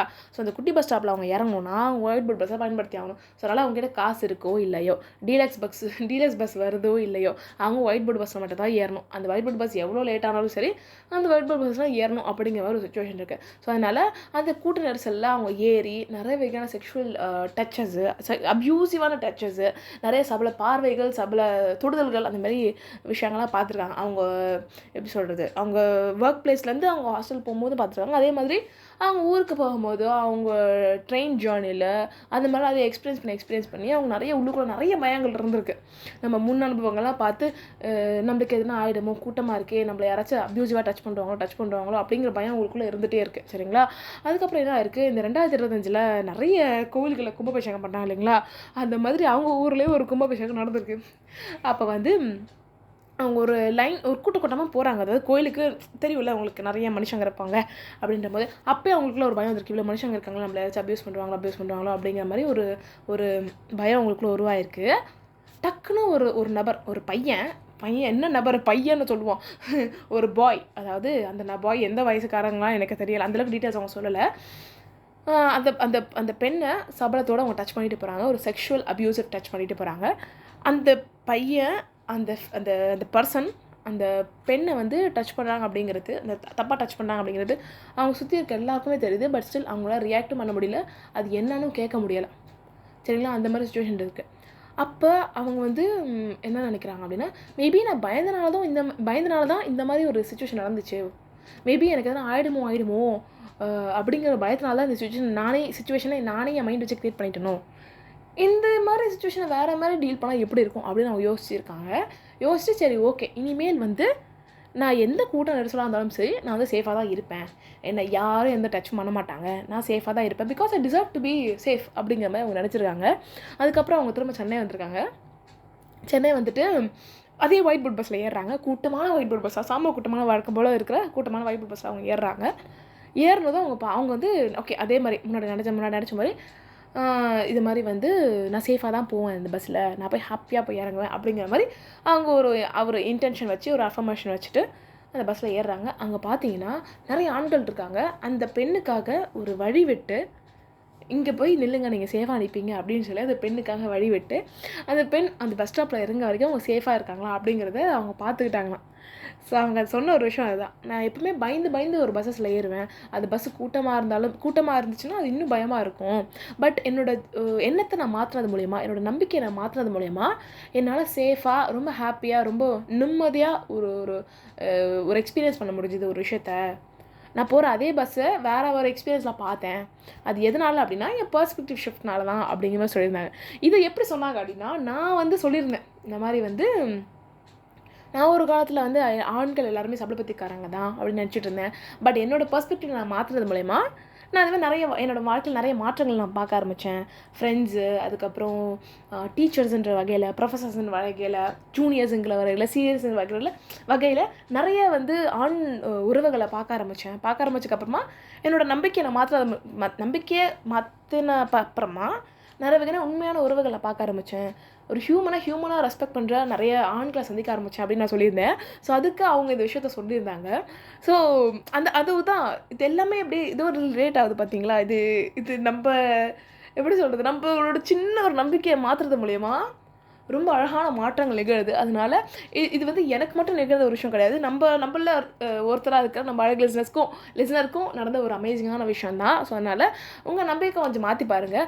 எப்போதுமே ஒருத்தர் காசு கொடுத்தா அவங்க ஏமாற்றி தான் போவாங்க, அதனால் நான் யாருக்கும் காசு கொடுக்க போகிறதில்லப்பா அப்படிங்கிற மாதிரி இருந்தீங்கன்னா நீங்கள் வாழ்க்கையில் சந்திக்கிற அம்புட்டு பேருமே உங்கள்கிட்ட காசு பிடுங்குற ஒரு பர்சனாக தான் இருப்பாங்க, உங்களை ஏமாத்துகிற பர்சனாக தான் இருப்பாங்க.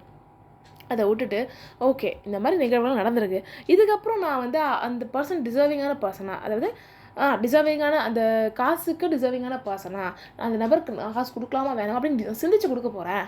அப்படியே ஒரு நபர் என்கிட்ட காசு வாங்குறாங்கன்னா அதை வந்து என்கிட்ட ரிட்டர்ன் பண்ணுவாங்க அப்படிங்கிற மாதிரி நீங்கள் ஒரு இன்டென்ஷன் வைங்க. இல்லைனா இல்லைப்பா நம்மளால் அது இன்னொருத்தரோட நிலைமையை நம்மளால் சொல்ல முடியாது, அவங்க எந்த நிலைமையில் இருப்பாங்களோ அப்படிங்கிற மாதிரி நினச்சிங்கன்னா ஓகே பெட்டர். முன்னாடி சொல்கிற நம்பர் தான், நீங்கள் வந்து நான் யாருக்கும் இதுக்கு கடன் கொடுக்க போகிறதில்ல, கடனும் வாங்க போகிறதில்ல அப்படின்னு ஒரு முடிவு எடுத்துக்கோங்க. அண்ட் ஒரு நபர் வந்து அவங்ககிட்ட ஒரு 5,000 கேட்குறாங்க அப்படின்னா உங்களால் 5,000 கொடுக்க முடியல அப்படின்னா ஒரு 500 கொடுங்க. 500 கொடுத்து ஓகே இந்த 500 வச்சுக்கோ, மீதி அந்த 4,500 அவங்க எப்படி அதை வந்து உருவாக்குறாங்க, அது எப்படி அவங்க புரட்டுறாங்க அப்படிங்கிறது அவங்க ரெஸ்பான்சிபிலிட்டி. நம்மளால எதுவுமே பண்ண முடியாது. உங்களால் 500 கொடுக்க முடிஞ்சா 500 கொடுங்க, 100 கொடுக்க முடிஞ்சா 100 கொடுங்க. அந்த 100 500 கடனை கொடுக்காம உன்னோட தேவைக்கு அதை நீ வச்சுக்கோ, நீ ரிட்டர்ன் பண்ண வேண்டாம் அப்படிங்கிற மாதிரி நீங்கள் கொடுத்தீங்க அப்படின்னா நீங்களும் ஒரே மைண்டில் வந்து ஃப்ரீயாக இருப்பீங்க, அதே மாதிரி அந்த நபரும் ஃப்ரீயாக இருப்பாங்க. அதை விட்டுட்டு நீங்கள் வந்து 5,000க்கு இந்தாப்பா 10,000 கடனை வச்சுக்கோ நீ வந்து கொடு அப்படின்னு சொல்லிட்டு அவங்க கொடுக்குறாங்களா கொடுக்கலையா, கொடுப்பாங்களா கொடுக்க மாட்டாங்களா, இல்லை இவங்களை ஏமாற்றி போடுவாங்களா அப்படின்னு சொல்லி ரொம்ப வந்து மைண்டில் வந்து திங்க் பண்ணுற பர்சனாக இருந்தீங்கன்னா பெட்டர் நாட் டு கிவ் எனக்கு லோனு கடனை கொடுக்காம உங்களால் எவ்வளோ முடியுதோ கொடுக்க. அது 100 இருந்தாலும் சரி 50,000 சொல்லி இல்லாட்டி இல்லை என்னால் கொடுக்க முடியாது, இல்லாட்டி நான் அதை கொடுக்குற அந்த இதில் என்ன சொல்கிறது கொடுக்குற நிலைமையில் இல்லைப்பா அப்படிங்கிற மாதிரி நீங்கள் கூட தாராளமாக சொல்லலாம். Start saying no instead of getting a lot of நம்பிக்கை துரோகம். ஓகே, ஸோ அடுத்த ஒரு விஷயம் என்ன அப்படி பார்த்தீங்கன்னா வந்து இப்போ ரீசெண்டாக நடந்த விஷயம். இது வந்து ஒரு பெரிய ஸ்டோரி சொல்ல முடியாது, ஒரு குட்டி பெரிய இன்சிடெண்ட்டாக ஓகே. இது வந்து ஒரு பெரிய இன்சிடெண்ட்டுக்கும் குட்டி இன்சிடெண்ட்டுக்கும் நடுவில் ஒரு இன்சிடெண்ட், ஒரு அமேசிங்கான ஒரு மீடியமான இன்சிடெண்ட் நடந்துச்சு. ஓகேவா, ஸோ இது வந்து என்ன ஆச்சுன்னா March 2 3வது மாதம் நம்ம பாட்காஸ்ட்டுக்கு தான் அந்த 23 இந்த 2-3 அப்படின்னாலே ஒரே லக்கியான நம்பராக இருக்குல்ல. February 23 March 2-3 அந்த மாதிரி நிறைய நாட்கள் இருக்குதுல்ல, அதே மாதிரி இந்த வருஷம் நடந்துச்சு.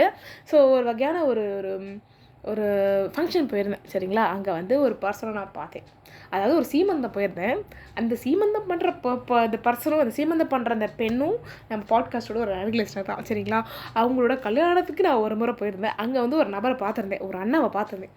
நம்ம வந்து எப்போ 2023 2023 ஜனவரி மாதம், அதாவது பாட்காஸ்ட் ஆரம்பித்து ஒரு 5 மாதம் போல். நம்ம தான் அப்போ வந்து கொஞ்சம் துருத்துருன்னு இருப்போம்ல, அந்த மாதிரி ஒரு பர்சன்கிட்ட நான் வந்து இந்த மாதிரி இங்கே பாருங்கன்னா இந்த பாட்காஸ்ட் நான் வச்சுருக்கேன் ஸ்பாட்டிஃபைல வச்சுருக்கேன் அப்படின்னு சொல்லி நான் சொல்லியிருந்தேன். அந்த அண்ணா அதை கேட்டாங்களா இல்லாட்டி அதை வந்து கேட்கல அப்படிங்கிறது எனக்கு தெரியல. அதுக்கப்புறம் அவங்க ஒய்ஃப் ஒருத்தவங்க வந்தாங்க. அவங்க ஒய்ஃப் கிட்ட ஆக்சுவலாக ஃபஸ்ட்டு நான் ரொம்ப டீப்பாக சொன்னேன். அதுக்கப்புறம் அந்த அண்ணா கிட்ட லைட்டாக சொல்லிவிட்டு அதுக்கப்புறம் நான் விட்டுட்டேன். அதுக்கப்புறம் அந்த அண்ணாவுக்கும் எனக்கும் பெருசாக காண்டாக்டே கிடையாது 2 இயர்ஸில். அதுக்கப்புறமா இப்போ 2025 அதே அக்காவுக்கு சீமந்தம் பண்ணியிருந்தாங்க. ஸோ அந்த அந்த அக்கா தான் நம்ம பாட்காஸ்ட் அழகில் இருக்கல அந்த அக்கா தான். அந்த அக்காவுக்கு சீமந்தம் பண்ணியிருந்தாங்க. அதே அண்ணாவை திரும்ப நான் பார்க்குறேன். என்ன அப்படின்னு சொன்னேன். அந்த அண்ணாக்கு என் பேர் ஞாபகம் இல்லை. அவங்க கேட்ட ஒரே கேள்வி, நீங்கள் தானே அந்த பாட்காஸ்ட் பண்ணுறது அப்படின்னாங்க. Wow, what an amazing thing. It happen on March 2 3வது மாதம். வாட் அன் அமேசிங் திங் இல்லையா நம்ம பாட்காஸ்ட்டில்.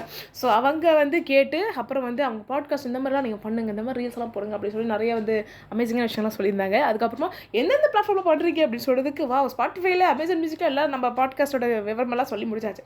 அதுக்கப்புறம் பக்கத்தில் ஒரு பர்சன் இருந்தாங்க. இது எல்லாத்தையும் கேட்டுட்டு இருந்த பர்சன் இருந்தாங்க. அதுக்கப்புறம் கேட்டுட்டு உங்கள் பாட்காஸ்ட் பேர் என்ன அப்படின்னு கேட்டாங்க. ஓகே, நான் வழக்கம் போல் நம்ம வானம் போகலாம் அப்படின்னு நான் சொல்லியிருந்தேன். அதுக்கப்புறமா நானும் உங்கள் பாட்காஸ்ட் கேட்டிருக்கேன் அப்படின்னாங்க. வாட் அன் அமேசிங் திங் அப்படின்னா அப்புறம் அவங்க கிட்ட அப்புறம் எந்த எபிசோட் கேட்டிங்க அப்படின்னு கேட்கும்போது வேற ஒரு அழகு லிஸ்னர் அவங்க வந்து ஸ்டோரி போட்டிருக்காங்க. அந்த ஸ்டோரியை பார்த்து இந்த பர்சன் கேட்டிருக்காங்க. இந்த செகண்ட் பர்சன் நான் சொன்னேன் இல்லைங்களா, இந்த அதுவும் இன்னொரு அண்ணா தான். அந்த அண்ணா அந்த நபரோட பேரும் எனக்கு தெரியாது, அவங்களுக்கும் என்ன தெரியாது.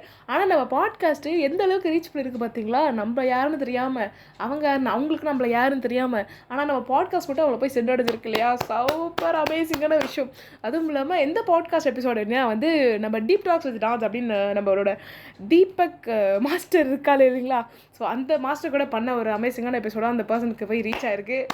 And it is a big victory for all of us. So இதுதான் இந்த மாதிரி நிறைய விஷயங்கள்லாம் வந்து பார்க்கும்போது ஓகேப்பா நம்ம பாட்காஸ்ட்டில் செம்மையான வேலையை பண்ணிட்டு இருக்கிறோம்ப்பா அப்படிங்கிற ஒரு அமேசிங்கான விஷயம் நடந்திருக்கு. கிட்டத்தட்ட இதுதான் தேர்டு பர்சன் இந்த இயர்லேயே. ஜனவரி 1 ஒரு லிஸ்னரு, அதுக்கப்புறம் இப்போ ஒரு லிஸ்னர், இன்னொரு லிஸ்னர். கிட்டத்தட்ட இதெல்லாம் வந்து என்னையோட ப்ரேயர்ஸ்னால் ஒரு 2 வருஷம் முன்னாடி நடந்த ப்ரேயர்ஸ். ஃபஸ்ட்டு பாட்காஸ்ட் பிகின் பண்ணும்போது நான் கேட்ட ஒரு விஷயம் யூனிவர்ஸ் கிட்ட, இங்கே பாரு யூனிவர்ஸ், எனக்கு வந்து இந்த மாதிரி வந்து என்னை அவங்களுக்கு யாருன்னு தெரியக்கூடாது, ஆனால் அவங்களுக்கு என்னை பாட்காஸ்ட் பற்றி தெரிஞ்சிருக்கணும்.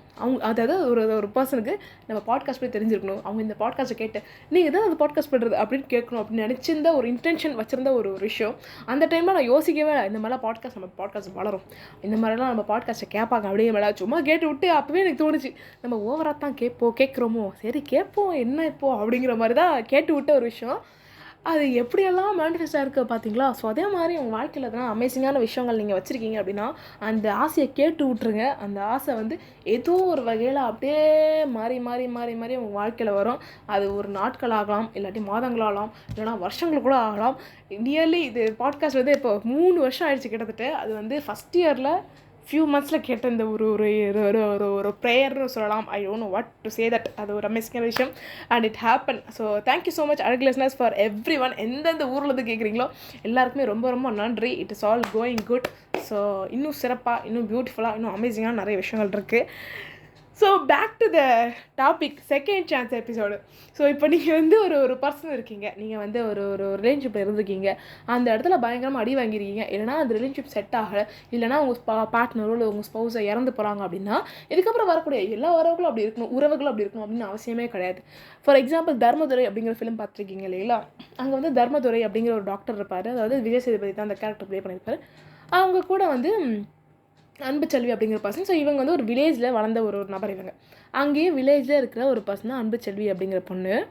ஸோ இவங்க 2 பேரும் பயங்கரமான ஒரு லவ்வில் இருப்பாங்க. ஒரே காதல்ஸ் ஒரே ஃபீல்ஸில் சூப்பராக இருக்கும். அப்படியே அந்த பாட்டெல்லாம் கேட்டிங்கன்னா இந்த ஊரில் உள்ள எல்லா அண்ணன் சொல்லி கூப்பிட்டேன், ஒன்று மட்டும்தானே அட மாமான்னு சொல்லு, ஏதோ சம்திங் அந்த மாதிரி வரும். அந்த லிரிக்ஸ்லாம் கொஞ்சம் மறந்து போயிடுச்சு. அந்த பாட்டை நீங்கள் கண்டுபிடிச்சி கேளுங்க. ஓகே, அந்த அந்த லவ்ஸ்லாம் செம்மையாக இருக்கும். அதுக்கப்புறம் பார்த்தீங்கன்னா நிறையா வந்து டௌரி அது இதுன்னு சொல்லி அந்த பெண்ணை வந்து ஒரு சில டார்ச்சர்ஸ் பண்ணுவாங்க ஒரு சில நபர்கள். அதுக்கப்புறமா அந்த பெண் இறந்துருவாங்க. அப்போ தர்மதுரை ஃபீல் பண்ணுவார், நம்மளோட காதலே போயிடுச்சு, நம்மளோட உறவே போயிடுச்சு, நம்ம ஆசைப்பட்ட ஒரு பெண்ணு இறந்து போயிட்டாலே அப்படிங்கிற மாதிரி ரொம்ப நொந்து போய் தன்னோட ப்ரொஃபஷன் அதாவது ஒரு டாக்டராக இருந்திருப்பார், அதெல்லாமே விட்டு அவர் மாதிரி டிப்ரெஷனான ஒரு ஸ்டேட்டில் போயிடுவார்.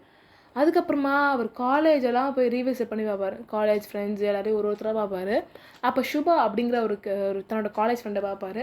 அதுக்கப்புறமா தெரிய வரும் சுபாவோட மேரேஜ் லைஃப்பும் அந்த அளவுக்கு சக்ஸஸ்ஃபுல்லாக இல்லை அவங்களும் வந்து ஒரு டைவர்ஸை நோக்கி போயிட்டுருக்காங்க அவங்க லைஃப்பில் அப்படின்னு.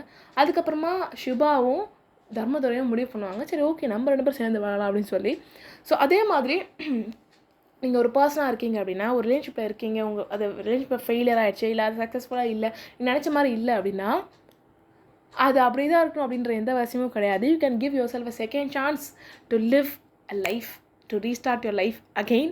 எப்படி தர்மதுரை தனக்காக ஒரு வாய்ப்பு கொடுத்துக்கிட்டாரோ, எப்படி தர்மதுரை ஓகேப்பா நம்ம இன்னொரு தடவை காதலிப்போம், நமக்கு தான் நம்ம சுபா இருக்காளே, நம்ம லவ் பண்ணுவோம், நம்ம லைஃப் ரீஸ்டார்ட் பண்ணுவோம் அப்படின்னு ஒரு வாய்ப்பு தனக்கு தானே கொடுத்துக்கிட்ட மாதிரி, எப்படி சுபா சரி ஓகே நம்மளோட பாஸ்ட் லைஃப் வந்து அந்தளவுக்கு சக்ஸஸ்ஃபுல்லாக இல்லை, நம்மளோட முன்னாள் கணவர் அந்தளவுக்கு சக்ஸஸ்ஃபுல்லாக இல்லை, நம்ம டைவர்ஸ் பண்ணிடலாம், நம்ம தர்மதுரை கூட வாழ்ந்து பார்ப்போம், இந்த வாழ்க்கை எப்படி இருக்குது அப்படிங்கிறத பார்ப்போம் அப்படின்னு தனக்கு தானே ஒரு வாய்ப்பு கொடுத்துக்கிட்ட மாதிரி, எப்படி வாழ்க்கை அவங்க 2 பேரையும் சேர்த்துச்சோ, அவங்க இருவரோட வாழ்க்கை எப்படி 2 பேரும் சேர்த்துச்சோ அதே மாதிரி உங்களுக்கும் ஒரு வாய்ப்பு கண்டிப்பாக வரும்.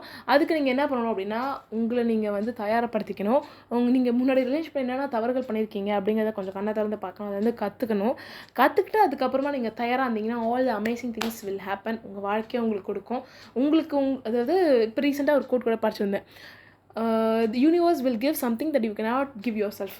அந்த யூனிவர்ஸ் அப்படிங்கிற வார்த்தையில் நீங்கள் காட்னு போட்டுக்கலாம், இல்லைனா உங்களோட பிடிச்ச ஒரு கடவுளோட பேர், அதை நீங்கள் எந்த நினச்சாலும் அந்த விஷயத்தை போட்டுக்கலாம்.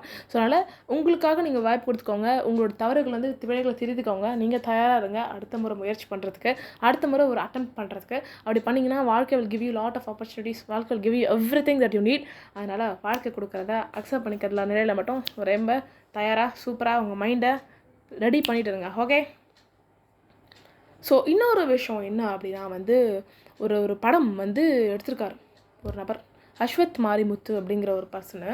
ஸோ இவங்க வந்து பெரும்பாலும் ஐ திங்க் இவங்க வந்து நிறைய செகண்ட் சான்ஸ் கிடைச்சா வாழ்க்கை நல்லாயிருக்கும்பா அப்படிங்கிற மாதிரி நிறைய நேரங்கள் நடிச்சிருக்காரு போல இருக்குது. அதாவது நிறைய தவறுகள் பண்ணியிருக்காரு, அதை ரிக்ரெட் பண்ணி சிலருக்கு இப்போ செகண்ட் சான்ஸ் கிடைச்சா நல்லாயிருக்கும் அப்படின்னு சொல்லி இவர் நிறைய நடிச்சிருக்காரு போல இருக்குது. அதனால் அவர் எடுக்கிற படங்கள் பெரும்பாலும் செகண்ட் சான்ஸ் பற்றி தான் இருக்கும். அதனால் முடிஞ்சால் அவர் படங்களை பாருங்கள். இப்போ நான் வந்து ஒரு படம் எடுத்து வச்சுருந்தேன், அது ஓகேப்பா இது நம்ம அதை பற்றி பேசலாம் அப்படின்னு சொல்லி எடுத்து வச்சுருந்தேன். அப்புறம் திடீர்னு ஒரு படத்தை ரீசெண்டாக வந்து அந்த படம் ரிலீஸ் ஆச்சு.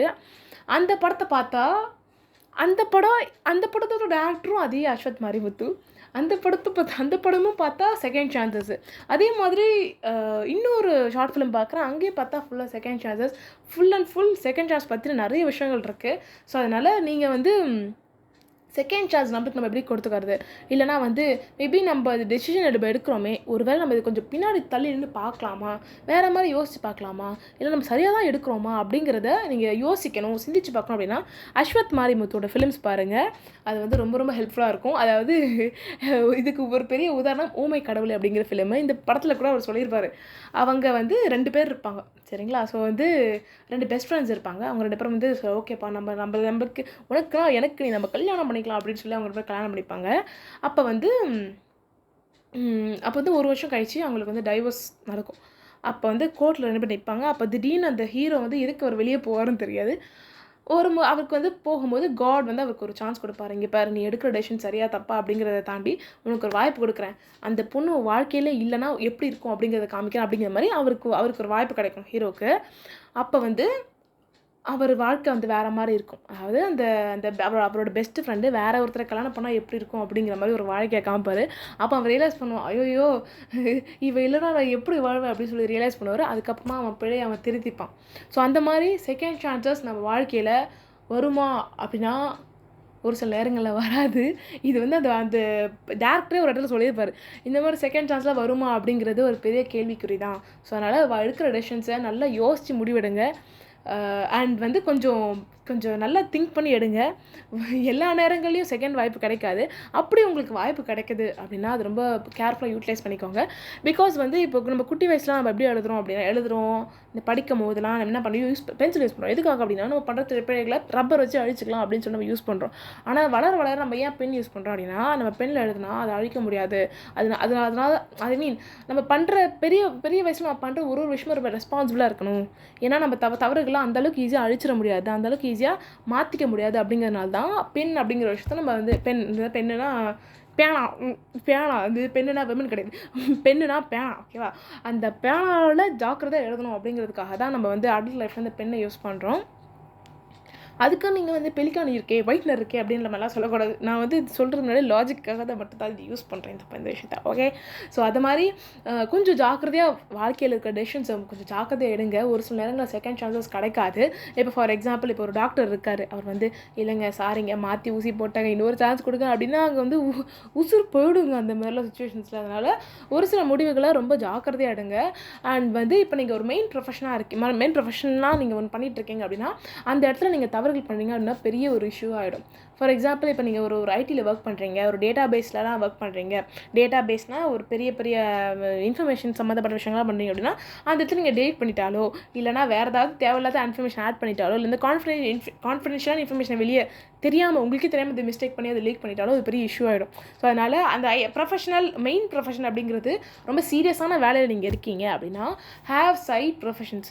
ஒரு சில விஷயங்களாக சைட் ப்ரொஃபஷன்ஸ் அப்படிங்கிறது இல்லை சைட் ப்ரொஃபஷன்ஸ் சைடு பேஷன். ஒரு சில பேஷனில் முடிவெடுங்க. ஒரு சின்ன ஆர்ட்லாம் பண்ணுறதா இருக்கணும். சரி, இப்போ வந்து ஒரு ஃபிட்னஸ்லாம் எடுத்தீங்க அப்படின்னா முன்னாடி சொல்லியிருந்த மாதிரி தான், ஃபிட்னஸ்லாம் எடுத்தீங்க அப்படின்னா நிறைய இடத்துல விழுந்து கற்றுப்பீங்க. ஸோ அது மூலயமா உங்களுக்கு தெரியும், ஓகேப்பா நம்ம ரியட்டர்ன்ஸ் அப்படிங்கிறது எவ்வளோ முக்கியமான விஷயம், விழுந்து கற்றுக்கிறது அப்படிங்கிறது எவ்வளோ முக்கியமான விஷயம், எவ்வளோ ஜாலியான விஷயம் அப்படிங்கிறது உங்களுக்கு தெரியும். அதே மாதிரி சின்ன ஆர்ட்ஸ்லாம் நீங்கள் ட்ரை பண்ணலாம். நிறைய இருக்குது. ரெசின் ஆர்ட்னு ஒன்று இருக்குது, கேண்டில் மேக்கிங்னு இருக்குது. அங்கெல்லாம் நீங்கள் தவறுகள் பண்ணிங்கன்னா பெருசாக உங்களுக்கு இம்பாக்ட் ஆகாது. அண்ட் அந்த மாதிரி விஷயங்கள்லாம் நீங்கள் பண்ணும்போது மைண்ட் ரொம்ப ரிலாக்ஸ்டாக இருக்கும். ஏன்னா நீங்கள் தவறுகள் பண்ணக்கூடாது அப்படிங்கிறத தாண்டி அந்த ப்ராசஸ் ரொம்ப என்ஜாய் பண்ணி பண்ணுவீங்க. ஸோ அதனால் இந்த மாதிரி விஷயங்கள்லாம் நீங்கள் பண்ணுறது மூலயமா ரொம்ப ஜாலியாகவும் இருக்கும். அதுமாதிரி உங்கள் தவறுகள் பண்ணாலும் ஒன்றும் அவ்வளோ பெரிய ஒரு கேஸாலாம் ஒன்றும் ஆகாது. சும்மா ஜாலிக்காக ஹாப்பியாக சும்மா தவறுகள் பண்ணி அதுவே நீங்கள் கற்றுக்கிட்டு மேபி அதில் கூட நீங்கள் இன்னொரு ப்ரொஃபஷனை கூட உருவாக்கிக்கலாம். ஸோ அதனால் அந்த மாதிரி உங்களுக்கே நீங்கள் தவறுகள் பண்ணுறதுக்கு அலோவ் பண்ணுறதுக்கான ஒரு பேஷனையும் உங்கள் வாழ்க்கையில் வச்சுக்கோங்க. அப்படி நீங்கள் வச்சுக்கிட்டிங்கன்னா ரொம்ப ஜாலியாக ரொம்ப ஹாப்பியாக வாழலாம். ஓகே, ஸோ அந்த ஒரு நோட்டோட நான் அப்படியே கிளம்புறேன். செகண்ட் சான்ஸ் அப்படிங்கிற எபிசோட் நான் எப்போ ஆரம்பிச்சேனோ அப்போதே நான் திரும்பும் இடமெல்லாம் அனைத்தும் செகண்ட் சான்ஸாக இருக்கிறது. ஸோ அதனால் இனிமேல் டிலே பண்ணால் அவ்வளோதான், திரும்ப நான் அதே தான் பார்த்துட்டு இருப்பேன். ஸோ இதோட நம்ம அந்த செகண்ட் சான்ஸ் எபிசோட முடிச்சுக்கலாம். ஸோ ஐ ஹோப் இந்த எபிசோடை நீங்கள் கேட்டுட்ருக்கீங்க அப்படின்னா மேபி நீங்களே உங்களுக்கு ஒரு செகண்ட் சான்ஸ் கொடுத்துக்கோங்க. நானும் ஒரு செகண்ட் சான்ஸ் கொடுக்கணும். அண்ட் அந்த விஷயத்தை நான் வந்து இந்த வானன் வாழலாம் பேஜில் I'm going to post it. Vanan வாழலாம் பேஜ்லேயும் அப்போ என்னோடய பர்சனல் அக்கௌண்ட் ஒன்று இருக்குல்ல, அந்த அக்கௌண்ட்லேயும் சேர்த்து நான் ஒரு போஸ்ட் போடுறேன். என்ன அப்படின்னா வந்து கவிதை எழுதிட்டு இருந்தேன். நான் கவிதை ரைட்டர்ஸ்லாம் எழுதிட்டு இருந்தேன். பட் நடுவில் வந்து ஒரு சில விஷயங்கள் நடந்ததுக்கப்புறமா என்னடா அது உலகத்து அப்படின்னு நினச்சி அந்த விஷயங்கள்லாம் விட்டுட்டேன். ஒரு சில நபர்களை பார்த்து விட்டுட்டேன். Maybe I should give my self a second chance to right கவிதை, டு ரைட் அப்ஸ். ஸோ நான் எழுதி போஸ்ட் பண்ணுறேன். அதே மாதிரி உங்கள் லைஃப்பில் எதுனா நீங்கள் ஒரு சில விஷயங்கள் வந்து விட்டுருப்பீங்க இல்லைங்களா, ரொம்ப நேசித்து ரொம்ப பிடிச்சி அதை பண்ணியிருப்பீங்க. ஆனால் இது என்னடா இது பிடிக்காமல் போயிடுச்சா, இல்லைனா ஏதோ ஒருத்தவர் பண்ணனாலையோ இல்லாட்டி உங்களே நீங்கள் திட்டிக்கிறதுனாலையோ அந்த அந்த ஒரு விஷயத்தை நீங்கள் விட்டுருக்கலாம். அது ஒரு சின்ன விஷயமா இருக்கலாம், குக்கிங்காக இருக்கலாம், இல்லைனா வந்து ஒரு சின்ன ஆர்ட்டாக இருக்கலாம், இல்லைனா இது இந்த மாதிரி கவிதை எழுதுறது, ரைட்டப் எழுதுறது அந்த மாதிரி விஷயங்களாக இருக்கலாம். முக்கியமாக கவிதை எழுதுறவங்களாம் வந்து பயங்கரமாக காதலிச்சுட்டு அதுக்கப்புறமா அவங்க வந்து பிரேக்கப் ஆனதுக்கப்புறமா என்னடா அது என் காதலே இல்லை, என் காதலனே இல்லை, இதுக்கப்புறம் நான் என்ன எழுத போகிறேன் அப்படின்னு சொல்லி அவங்க வந்து ஸ்டாப் பண்ணிடுவாங்க. அந்த மாதிரி விஷயங்கள்லாம் நான் கேள்விப்பட்டிருக்கேன். அதனால் அது மாதிரி நீங்கள் ஸ்டாப் பண்ணிருந்தீங்க அப்படின்னா நீங்கள் வந்து ஒரு பர்சனை பற்றி எழுதணும் அப்படிங்கிற அவசியம் கிடையாது. நிறையா ரெயின்போ பற்றி எழுதலாம். அந்த மாதிரி உங்கள் சுற்றி இருக்க நிறைய அழகான விஷயங்களை பற்றி எழுதலாம். அதனால் உலகத்தில் ஒரு விஷயம் போயிடுது, ஒரு விஷயம் வந்து உங்கள் வாழ்க்கையில் இல்லை, அதை நீங்கள் இழந்துடுறீங்க, இல்லாட்டி அந்த விஷயம் உங்களை வாழ்க்கை விட்டு போயிடுது அப்படின்னா maybe you deserve something better, maybe something big is coming. அதனால் வந்து உலகத்தில் நிறைய அழகான விஷயங்கள் இருக்குது. அதை எல்லாத்தையும் அழகாக அப்ரிஷியேட் பண்ணி சூப்பராக நம்ம வந்து செம்மையாக நம்ம வாழ்க்கையை வாழலாம். கொஞ்சம் பெர்ஸ்பெக்டிவை மாற்றிக்கிறது மூலயமா இன்னும் சூப்பராக செம்மையாக ஜாலியான ஒரு அமேசிங்கான ஒரு லைஃப்பை நம்ம எல்லோரும் சேர்ந்து வாழலாம். ஸோ அதனால் நீங்களும் உங்களோட அக்கௌண்ட்ஸில் போஸ்ட் பண்ணுங்கள். முடிஞ்சால் வானன் வாழலாம் பேஜை டேக் பண்ணுங்கள். ஓகே, ஸோ அதனால் உங்களுக்கு எதனா நீங்கள் சொல்லணும், ஃபீட்பேக் சொல்லணும், இல்லாட்டா இந்த விஷயத்த நான் வந்து செகண்ட் சான்ஸ் கொடுத்து நான் ஸ்டார்ட் பண்ண போகிறேன் அப்படிங்கிற மாதிரி நீங்கள் வந்து இருந்துச்சுன்னா நீங்கள் தாராளமாக வானன்பா வாழலாம் இன்ஸ்டாகிராம் பேஜில் நீங்கள் வந்து ஷேர் பண்ணலாம். அண்ட் த காரிகா 32 THE_KARIGA32 அப்படிங்கிற இன்ஸ்டாகிராம் பேஜும் நீங்கள் தாராளமாக ஷேர் பண்ணலாம். நான் இன்ஸ்டாகிராம் பேஜில் வச்சுருப்பேன், நான் சோஷியல் மீடியாவில் இல்லைப்பா, நான் மெயில் தான் இப்போ வச்சுருக்கேன் அப்படின்னு நினைக்கிற பர்சன் கவலையப்படாதீங்க. வானன்பா வாழலாம் @gmail.com அப்படிங்கிற மெயில் ஐடிக்கும் நீங்கள் தாராளமாக ஷேர் பண்ணலாம். ஸோ அவ்வளோதான் நான் சொல்ல வர சொல்ல வந்த விஷயம் அதை தான். ஸோ அதனால் இன்னும் செகண்ட் சான்ஸ் கொடுத்து பாருங்கள். உங்களுக்கே நீங்கள் பாருங்கள் நீங்கள் எப்படி எல்லாம் சூப்பராக செமையாக வரீங்க அப்படிங்கிறது. And I think this is the longest episode ever. வானம் போகலாமில் பண்ண லாங்கஸ்ட் எபிசோட். மேபி இது ஒரு 45 நிமிஷம் எபிசோடாக இருக்குன்னு நினைக்கிறேன். ஏன்னா ஆல்ரெடி இந்த எபிசோடை கொஞ்சம் கொஞ்சமாக பிரித்து பண்ண எபிசோட். அண்ட் இந்த எபிசோட் நீங்கள் கேட்குறீங்க அப்படின்னா பிலீவ் மீ, இந்த எபிசோடு ஒரு கிட்டத்தட்ட ஒரு 50 அட்டம்ப்ட் போயிருக்கும். அந்த அளவுக்கு திரும்ப 50 அட்டம்ப்டாக 40-50 அட்டம் போயிருக்கோம்னு வச்சுக்கோங்களேன். அந்த அளவுக்கு ரிப்பீட்டடாக பண்ணி சொதப்பி பண்ண எபிசோட். அண்ட் இந்த எபிசோடு தான் இந்த பாட்காஸ்ட்லேயே பண்ண நிறைய ரீடேக் எடுத்த எபிசோடு. அதனால் நீங்கள் இந்த எபிசோடு கேட்குறீங்க அப்படின்னாலே இது வந்து நிறைய அட்டம்ஸ் கடந்து வந்த ஒரு எபிசோடு தான். அதனால் consider this as a universal sign and give that chance to yourself. இந்த உலகத்தை வேறு மாதிரி பார்க்குறதுக்கு மேபி நீங்கள் இழந்த ஒரு விஷயத்த வேறு மாதிரி நீங்கள் அணுகிறதுக்கு ஒரு வாய்ப்பு நீங்கள் கொடுத்து பாருங்கள். கண்டிப்பாக அது மாறும். அண்ட் இந்த எபிசோடு எப்பப்பெல்லாம் நீங்கள் ரொம்ப தோண்டு போயிருக்கீங்களோ, எப்பப்பெல்லாம் என்னடா இது ஒன்றும் ஒர்க் ஆக மாட்டேங்குது அப்படின்னு நினைக்கும் போது இந்த எபிசோடை வந்து பாருங்கள். அண்ட் எப்போல்லாம் கிவ் அப் பண்ணணும்னு நினைக்கிறீங்களோ கண்டிப்பாக இந்த எபிசோடை பாருங்கள். மோட்டிவேஷ்னலாக இருக்கும், ரொம்ப ஹாப்பியாக இருக்கும். நீங்கள் எதிர்பார்க்குற அந்த இன்ஸ்பிரேஷனல் அமேசிங்கான விஷயங்கள் இருக்கும் அப்படிங்கிற ஒரு நம்பிக்கையோடு நான் அப்படியே கிளம்புறேன். மனசை முடிச்சு மனசார செய்யுங்க, நிறைய லவ்வோட நிறைய காதலை நிறைய நம்பிக்கையோடு செய்யுங்க அப்படின்னு சொல்லி இந்த எபிசோட நான் முடிக்கிறேன். இது போன்ற வேறு ஒரு அழகான எபிசோடு சந்திக்கும் வரை பேச்சால் வார்த்தைகளில் பிரபஞ்சத்தை பளபளப்பாக்கும் பவித்ரா சைனிங் ஆஃப். பாய்.